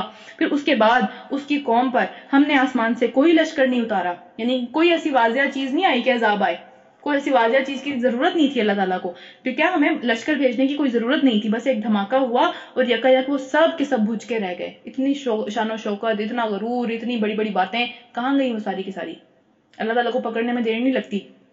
افسوس بندوں کے حال پر جو رسول بھی ان کے پاس آیا اس کا وہ مذاق ہی اڑاتے رہے۔ ہمیشہ ہر دور میں ایسا ہوا ہے، ہمیشہ ہی ایسا ہوتا چلا آیا ہے۔ کیا انہوں نے دیکھا نہیں تھا کہ ان سے پہلے کتنی ہی قوموں کو ہم ہلاک کر چکے تھے، اور اس کے بعد بھی جب بھی کبھی بھی وہ پلٹ کر واپس نہیں آئے، یعنی یہ سب چیزیں دیکھنے کے بعد بھی وہ کبھی واپس نہیں پلٹ کے آئے، کہ کتنی پرانی قصے اللہ تعالیٰ نے ہمیں قرآن میں بھی سنا دیے۔ ایسی جگہ بھی ہیں جہاں پہ ابھی تک ویسی کی ویسی ہی موجود ہیں۔ فرعون کی جو ممی ہے وہ بھی آج تک پڑی ہوئی ہے۔ یہ سب چیزیں سچائی ہے نا قرآن کی، لیکن ہم پھر بھی پلٹتے نہیں ہیں، اور پھر ان سب کو ایک روز ہمارے ہاں حاضر کیا جانا ہے۔ رکن نمبر 3، ان لوگوں کے لیے بے جان زمین کے اندر ایک نشانی ہے. ہم نے اس کو زندگی بخشی، یعنی اس میں سے جو ہے وہ غلہ نکلا، اس کے اندر سے کھانے کا سامان نکلا. ہم نے اس میں سے کھجوریں اور انگوروں کے باغ پیدا کیے اور ان کے اندر سے چشمے پھوٹ نکلے تاکہ یہ اس میں سے پھل کھائیں. یہ ساری اللہ تعالیٰ کی نعمتیں ہیں اور یہ سب کچھ ان کے ہاتھوں کا پیدا کیا ہوا نہیں ہے. ہم صحرا میں چیزیں اگا سکتے ہیں، ہم چاہیں تو ہم کہیں پہ بھی اپنے منہ اٹھا کے جو ہے وہ چیزیں اگا سکتے ہیں. اللہ کی قدرت ہے، اللہ تعالیٰ جہاں چاہتا ہے وہ چیزیں اگاتا ہے. پھر کیا یہ شکر ادا نہیں کرتے؟ پھر سے شکر کی بات آ گئی کہ شکر کے جو دوسرا لفظ استعمال کیا جاتا ہے وہ کفر کا استعمال کیا جاتا ہے. اگر ہم اللہ تعالیٰ کو اس کا جو ہے وہ حق نہیں ادا کرتے اللہ تعالیٰ کے شکر کا، تو پھر ہم کافر ہیں. ہم اللہ تعالیٰ کی کفران نعمت کرتے ہیں، اس چیز کو جو ہے وہ ہم اس کی جگہ نہیں دیتے جو کہ اس کی ہے واقعی. پھر پاک ہے وہ ذات جو ہر قسم کے جو ہے وہ جوڑے پیدا کرتا ہے ہر چیز کے اندر، خواہ وہ زمین کی کوئی بھی نباتات ہوں، زمین کے پودے ہوں، ان میں بھی دو جوڑے ہیں، یعنی ایک میل ہے، ایک فیمیل ہے. اور یا پھر ان کی اپنی جنس کے اندر یعنی انسانوں میں سے بھی جوڑوں کی شکل میں اللہ تعالیٰ نے پیدا کیا ہے. یا پھر ان چیزوں میں سے جن کو یہ جانتے تک نہیں ہے، یعنی اتنا غرور ہے ان کو، لیکن دنیا کی بہت ہی چھوٹی سی ایک پرسنٹیج ہے جس کو یہ جانتے ہیں. باقی بہت ساری جو دنیا ہے وہ اس کو جانتے تک نہیں ہے کہ کون سی مخلوق ہے، وہ کیسے کھانا کھاتی ہے، اس کو کیسے اللہ تعالیٰ رزق پہنچاتے ہیں، کیسے وہ زندگی بسر کرتی ہے. ان کے لیے ایک اور نشانی رات کے اندر ہے. ہم اس کے اوپر سے دن کو ہٹا دیتے ہیں تو ان کے اندر اندھیرا چھا جاتا ہے پوری دنیا میں، اور سورج وہ اپنے ٹھکانے کی طرف چلتا چلا جا رہا ہے. یہ پھر سے سورج کے جو ہے چلنے کی بات ہے، اور ٹھکانہ کیا ہے یہ ہمیں نہیں پتا آج تک بھی کہ کیا ہے سورج کا ٹھکانہ. پھر یہ زبردست جو ہے وہ علیم اور ہستی کا باندھا ہوا حساب ہے. وہ چاند اس کے لیے ہم نے منزلیں مقرر کی ہیں، جو 14 دن کا حساب ہوتا ہے نا چاند کا، یہاں تک کہ وہ ان سے گزرتا ہوا پھر ایک کھجور کی سوکھی شاخ کی مانند رہ جاتا ہے، یعنی کہ بہت ہی باریک ہو جاتا ہے. اور پھر نہ سورج کے بس میں ہے کہ وہ چاند کو جا کر پکڑ لے، ٹکرا جائے چاند سے، اور نہ ہی جو ہے وہ رات دن کے اوپر آ سکتی ہے. یعنی ہر چیز اپنے ٹائم کے مطابق چلتی چلی جا رہی ہے. سب ایک جو ہے وہ مدار کے اندر، آربٹ کے اندر تیر رہے ہیں. ان کے لیے یہ بھی ایک بہت بڑی نشانی ہے. ان کے لیے یہ بھی ایک بہت بڑی نشانی ہے کہ ہم نے ان کی نسل کو بھری ہوئی کشتی میں سوار کیا. نوح علیہ السلام کی بات ہو رہی ہے کیونکہ جتنے لوگ بچے تھے وہ ساری وہیں سے نسلیں چلی ہیں نا اس کے بعد. اور پھر ان کے لیے ویسی ہی کشتیاں اور پیدا کی جو کہ ہم آج بھی دیکھتے ہیں ہمارے ارد گرد ہیں، اور پھر جن پر یہ سوار ہوتے ہیں. ہم چاہیں تو انہیں بھی غرق کر دیں، اللہ تعالیٰ کے لیے کوئی مشکل کام نہیں. کوئی ان کی فریاد کو سننے والا نہ ہوگا اور کسی طرح یہ بچائے نہیں جا سکیں گے. بس ہماری رحمت ہی ہے جو انہیں پار لگاتی ہے، اور ایک خاص وقت تک وہ زندگی سے فائدہ اٹھاتے ہیں لیکن شکر نہیں ادا کرتے پھر بھی. اور اس کے بعد ان لوگوں سے جب کہا جاتا ہے کہ بچو اس انجام سے جو تمہارے آگے آ رہا ہے، یعنی جس کی طرف تم چلتے چلے جا رہے ہو یہ کام کر کر کے، اور جو تمہارے پیچھے گزر چکا ہے، پچھلی قوموں کے ساتھ ہو چکا ہوا ہے، شاید کہ تم پر بھی رحم کیا جائے، تو یہ سنی انسنی کر دیتے ہیں، بات سنتے ہی نہیں ہیں. ان کے سامنے ان کی رب کی آیات میں سے جو بھی آیات آتی ہے تو اس کی طرف ان کا دھیان ہی نہیں ہوتا، ذرا سا بھی اس کے اوپر غور و فکر کرتے ہی نہیں ہے، سنتے ہی نہیں ہے. اگر سنتے بھی ہیں تو ایک کان سے سن کے دوسرے سے نکال دیتے ہیں. اور جب ان سے کہا جاتا ہے کہ اللہ نے جو رزق تمہیں عطا کیا ہے اس سے اللہ کی راہ میں بھی کچھ خرچ کرو، تو یہ لوگ جنہوں نے کفر کیا ایمان لانے والوں کو جواب کیا دیتے ہیں کہ کیا ہم ان لوگوں کو کھلائیں کہ جن کو اللہ چاہتا تو خود کھلا دیتا. اللہ تو بڑا کہتا ہے کہ میں سب سے بڑا رازق ہوں، میرے پاس سب چیزیں ہیں، سب دینے والا میں ہوں، تو میں کیوں دوں پھر ان کو؟ اتنی بڑی بات وہ اپنے منہ سے نکالتے ہیں. تم تو بالکل ہی بہک گئے ہو، ہم کیوں دیں؟ اللہ تعالیٰ دینے والا ہے، وہ خود ہی دے دے گا. پھر یہ لوگ کہتے ہیں کہ قیامت کی دھمکی آخر کب پوری ہوگی؟ بتاؤ اگر تم سچے ہو. در حقیقت یہ چیز جس کی راہ وہ تاک رہے ہیں، یعنی جس چیز کی وہ خواہش کرتے چلے جا رہے ہیں قیامت کی، وہ بس ایک دھماکہ ہے جو اچانک انہیں اس حالت میں پکڑ لے گا جب یہ اپنے دنیا کے معاملات کے اندر پوری طرح مست ہوں گے، پوری طریقے سے اس میں جھگڑ رہے ہوں گے، اپنے ہی کاموں میں لگے ہوئے ہوں گے. کوئی فرصت نہیں ہوگی انہیں اس وقت، اور اس وقت یہ وصیت تک نہیں کر سکیں گے، اس وقت ایمان بھی نہیں لے کے آ سکیں گے، اس وقت کچھ بھی جو ہے وہ قبول نہیں ہوگا، ان کو مہلت ہی نہیں ملے گی، نہ اپنے گھروں کو پلٹ سکیں گے. رکو نمبر 4. پھر ایک سور پھونکا جائے گا اور اچانک یہ سب کے سب اپنے رب کے حضور پیش ہونے کے لیے اپنی اپنی قبروں سے نکل آئیں گے. سب ایک آواز پہ نکل آئیں گے. یہاں پہ دیکھیں دن میں 5 دفعہ آواز آتی ہے نا اللہ کے پاس آ جاؤ، لیکن نہیں جاتے ہم، اور وہاں پہ ایک ہی آواز پہ نکل آئیں گے. پھر اس کے بعد گھبرا کر کہیں گے کہ ارے یہ کس نے ہمیں جو ہے وہ ہماری نیند سے جگا دیا، ہم تو مطلب آرام سے بیٹھے ہوئے تھے، تو کیا ہوا یہ ہمارے ساتھ؟ یہ وہی چیز ہے جس کا خدائے رحمان نے وعدہ کیا تھا اور رسولوں کی بات بالکل سچی تھی. آج کسی پر ذرا برابر بھی ظلم نہیں کیا جائے گا اور تمہیں ویسا ہی بدلہ دیا جائے گا جیسے تم اعمال کرتے رہے ہو. ہمارے اعمال تو بہت ہی برے ہیں، اللہ تعالیٰ ہم سب کو جو ہے وہ بچا لیں، ویسا بدلہ نہ دیں جیسے ہمارے اعمال ہیں، ہمیں اپنی رحمت سے بخش دیں اور اس کے بعد ہمیں اپنی جنت میں داخل کر دیں. آج جنتی لوگ مزے کرنے میں مزے ہی کرتے چلے جا رہے ہوں گے، اور ان کے لیے ان کی بیویاں گھنے سایوں میں سیٹ کے اوپر ٹیک لگائے ہوئے دونوں بیٹھے ہوئے ہوں گے، اور ہر قسم کی لذیذ چیزیں کھانے پینے کو ان کے لیے وہاں موجود ہوں گی، اور جو کچھ وہ مانگیں گے، جو کچھ مزید ان کو دل کرے گا کرنے کا، ان کے لیے حاضر کر دیا جائے گا، اور رب رحیم کی طرف سے ان کو سلام کیا جائے گا، ان کے اوپر سلامتی بھیجی جائے گی، ان کے اوپر امن بھیجا جائے گا، یعنی ان کو جو ہے وہ ایک آنر کیا جائے گا کہ اللہ تعالیٰ ان کے اوپر سلامتی بھیج رہے ہیں. دیکھیں، اور دوسری طرف اے مجرموں، تم آج جو ہے وہ چھٹ کر الگ ہو جاؤ. آج جو ہے وہ تم ان لوگوں کے ساتھ نہیں بیٹھ سکتے. آج تمہاری جو دنیا میں تم اپنے ساتھ ان کو اپنے قابل نہیں سمجھتے تھے، تو آج تم الگ ہو جاؤ. آج تمہارے اوپر وہ ساری کی ساری ذلت آ گئی، اس سے بھی کئی گنا زیادہ بڑی ذلت. وہ سارے کے سارے معاملات آج تمہارے اوپر الٹے پڑ گئے. اور پھر آدم کے بچوں، اللہ تعالیٰ کہیں گے کہ کیا میں نے تم کو ہدایت نہ کی تھی کہ شیطان کی بندگی نہ کرنا؟ وہ تمہارا کھلا دشمن ہے، اور میری ہی بندگی کرنا یہ سارا سیدھا راستہ ہے، یعنی میری بندگی کا. مگر اس کے باوجود اس نے تم میں سے ایک بہت بڑے گروہ کو، بہت بڑے گروپ کو جو ہے وہ الگ کر دیا، بہت بڑے گروپ کو گمراہ کر دیا. کیسے کر دیا اس نے؟ کیا تمہارے پاس عقل نہیں تھی؟ تمہیں میں نے عقل بھی دی تھی، تمہیں میں نے سمجھ بھی دی تھی، تمہارا دل تھا جو گواہی دینے والا تھا، تمہارا ضمیر بولتا تھا، تمہارے اندر روح تھی جو میری طرف سے پھونکی ہوئی تھی، بار بار بار بار تمہاری طرف بتانے والا آیا، بار بار میں نے تمہیں جو ہے وہ آزمائشیں دے کے اپنی طرف واپس کھینچنے کی، ظاہری بات ہے وہ ایک موقع ملا اللہ تعالیٰ کی طرف سے. لیکن پھر بھی نہیں آئے واپس، پھر بھی جو ہے وہ وہیں اپنی ہی دھن کے اندر مست رہے. تو یہی وہ جہنم ہے جسے تمہیں ڈرایا جاتا تھا. جو کفر تم دنیا میں کرتے رہے ہو، اس کے بدلے میں اب اس کے اندر جلو. اللہ تعالیٰ ہم سب کو اس انجام سے بچائیں. دیکھیں یہ وہ چیز ہے جس کی طرف ہم روز بڑھتے چلے جا رہے ہیں، اور ہم جانا نہیں چاہتے اس کے اندر. تو اللہ تعالیٰ ہمیں بچا لیں، ہم وہ سارے کام دنیا میں کر لیں جو اس سے بچنے والے ہوں. اور پھر آج ہم ان کے منہ بند کر دیں گے، ان کے ہاتھ ہم سے بولیں گے، اور ان کے پاؤں گواہی دیں گے. اور یہ دنیا میں کیا کام کرتے رہے، منہ سے بہت بڑی بڑی باتیں کرتے تھے نا دنیا میں، منہ بند. اور پھر صرف اعضاء گواہی دیں گے کہ اللہ اس نے میرے ساتھ یہ کام کیا، اللہ اس نے یہ چیز دیکھی، اللہ اس نے یہ چیز سنی، اللہ اس نے یہ چیز کہی، ہاتھوں سے یہ کام کیا، یہ پیروں سے چل کے وہاں گیا. یہ سارے کام ہمارے اعضاء ہیں نا، ہم بڑے پراؤڈ ہوتے ہیں ان کے اوپر، میرے ہاتھ بہت خوبصورت ہیں، میرے تو پاؤں بڑے پیارے ہیں. یہ ساری کی ساری چیزیں الٹی گواہی دیں گی. تو ان کو اللہ کے کاموں میں یوز کرنا چاہیے. ہم چاہیں تو ان کی آنکھیں بند کر دیں، تو پھر یہ سیدھا راستہ جو ہے وہ کہیں دیکھ ہی نہیں پائیں گے. کہاں سے ان کو سیدھا راستہ نظر آئے گا؟ یعنی ابھی تو آنکھیں کھلی نہیں، ابھی مہلت ہے ساری کی ساری، تو اس کے اندر بھی نہیں دیکھتے، اس کا فائدہ نہیں اٹھاتے.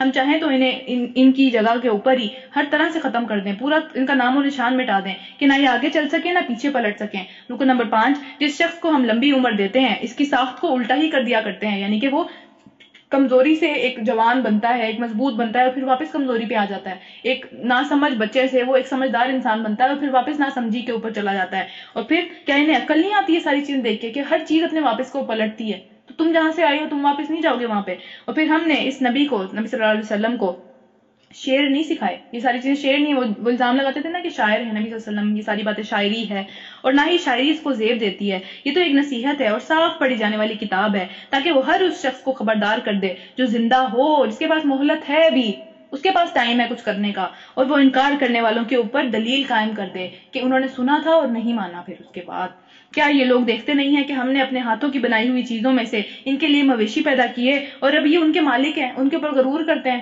اللہ تعالیٰ نے بنائی ہوئی تھی یہ ساری چیزیں، ہم نے انہیں اس طرح سے ان کے بس میں کر دیا کہ ان کے اوپر یہ سواری کرتے ہیں، ان کا گوشت کھاتے ہیں، اور ان کے اندر ان کے لیے طرح طرح کے فائدے اور مشروبات ہیں. یعنی دودھ کی بات ہو رہی ہے. پھر کیا شکر گزار نہیں ہوتے؟ بار بار شکر کی بات آ رہی ہے، ہم بالکل شکر نہیں ادا کرتے اللہ تعالیٰ کی نعمتوں کا. اور پھر یہ سب کچھ ہوتے ہوئے انہوں نے اللہ کے سوا کسی دوسرے کو خدا بنا لیا، اور یہ امید رکھتے ہیں کہ ان کی مدد کی جائے گی اس خدا کے ذریعے سے. وہ خدا ان کو چیزیں لا کے دے گا، وہ خدا ان کی بات سنے گا، وہ خدا ان کی دعائیں قبول کرے گا، وہ خدا ان کو اولاد دے گا، وہ خدا ان کو رزق دے گا. یعنی ہر چیز اللہ کی استعمال کرتے ہوئے اسی سے انکار کر دیا، اور پھر وہ ان کی کوئی مدد نہیں کر سکتے، بلکہ یہ لوگ الٹے ان کے خلاف گواہی دیں گے کہ اللہ انہوں نے ہمیں بھٹکا دیا تھا. اور پھر اچھا جو باتیں یہ بنا رہے ہیں وہ تمہیں رنجیدہ نہ کریں، تم غم میں نہ جانا. ان کی چھپی اور کھلی سب باتوں کو اللہ تعالیٰ جانتا ہے. کیا انسان یہ دیکھتا نہیں ہے کہ ہم نے اسے کتنے گھٹیا نطفے سے پیدا کیا تھا؟ وہ کتنا گندا پانی تھا جس سے اس کو پیدا کیا گیا، اور پھر وہ سخت جھگڑالو بن کر کھڑا ہو گیا. یعنی اتنی باریک، اتنی چھوٹی نظر نہ آنے والی چیز سے اس کو پیدا کیا جس کی کوئی حیثیت نہیں تھی دنیا کے اندر. جب اس کو پیدا کیا، اس کو ذرا سی طاقت ملی، اور وہ پھر ہم سے ہی جھگڑنے لگا، وہ پھر ہم سے ہی انکار کرنے لگا، اپنے پیدا کرنے والے سے ہی انکار کرنے لگا. اسی کی باتوں سے نافرمانیاں کرنے لگا، اتنا جھگڑالو بن گیا. اور پھر یہ ساری کی ساری مثالیں وہ ہم پہ جو ہے وہ چپکاتا ہے، یعنی جو باتیں اس کے سمجھ میں آتی ہیں وہ کہتا ہے اللہ ایسا ہے، اللہ نے یہ کہا ہے، اللہ نے وہ نہیں کہا، یہ ساری چیزیں اللہ کی ہیں، یہ ساری چیزیں اس فلاں خدا کی ہیں، یہ ساری باتیں، یہ سارے لیبلز، یہ ساری کی ساری مثالیں جو وہ ہمارے اوپر لگاتا ہے اللہ تعالیٰ کے اوپر اپنی طرف سے. وہ اپنی پیدائش کو بھول جاتا ہے کہ کیسے اللہ نے اس کو پیدا کیا تھا، کس طرح گندی مٹی سے اس کو پیدا کیا گیا ہے، اور اس کے بعد یہ کتنے گندے پانی سے اس کو پیدا کیا گیا تھا. وہ اپنی اصلیت بھول جاتا ہے اور اللہ تعالیٰ کو جج کرنے لگتا ہے بیٹھ کے. اور پھر کہتا ہے کہ کون ہے جو ان ہڈیوں کو زندہ کرے گا جبکہ یہ ختم ہو چکی ہوئی ہوں گی ساری کی ساری. ان سے کہو کہ انہیں وہی زندہ کرے گا جس نے اس کو پہلی دفعہ زندہ کیا تھا، اور وہ ہر تخلیق کے کام کو بہت اچھے طریقے سے جانتا ہے. اس کو تم سے پوچھنے کی ضرورت نہیں ہے، تمہاری عقل میں یہ بات آئے یا نہ آئے اس کو پتہ ہے ہر چیز کا. وہی جس نے تمہارے لیے ہر طرح کے ہرے بھرے درخت جو ہے وہ پیدا کیے، پھر ان سے آگ پیدا کی، ان کو ہم یوز کرتے ہیں آگ کو جلانے کے لیے، اور تم اس سے اپنے چولہے روشن کرتے ہو. کیا وہ جس نے تمہیں آسمانوں اور زمینوں کو پیدا کیا اس چیز پر قادر نہیں ہے کہ ان جیسوں کو پیدا کر لے؟ اتنے گھٹیا لوگوں کو اتنی گھٹیا چیز سے جس کو پیدا کیا گیا، اتنی کمتر ذات جو اپنے آپ کو پتہ نہیں کیا سمجھتی ہے، آسمانوں اور زمین جیسی بڑی بڑی مخلوقات کو پیدا کرنے والا ان کو دوبارہ پیدا نہیں کر سکتا؟ ان کو کیا لگتا ہے؟ اور پھر کیوں نہیں، وہ تو ماہر ہے پیدا کرنے میں ہر چیز کو. اور جب کسی چیز کا ارادہ کرتا ہے تو اس کام کے لیے بس اتنا ہی کہتا ہے کہ کن ہو جا، اور وہ سامنے ہو کر کھڑی ہو جاتی ہے. اس کے لیے کوئی مشکل کام نہیں ہے. پاک ہے وہ جس کے ہاتھ میں ہر چیز کا مکمل اقتدار ہے، پوری اتھارٹی اس کے پاس ہے، اور اسی کی طرف تم سب پلٹائے جانے والے ہو.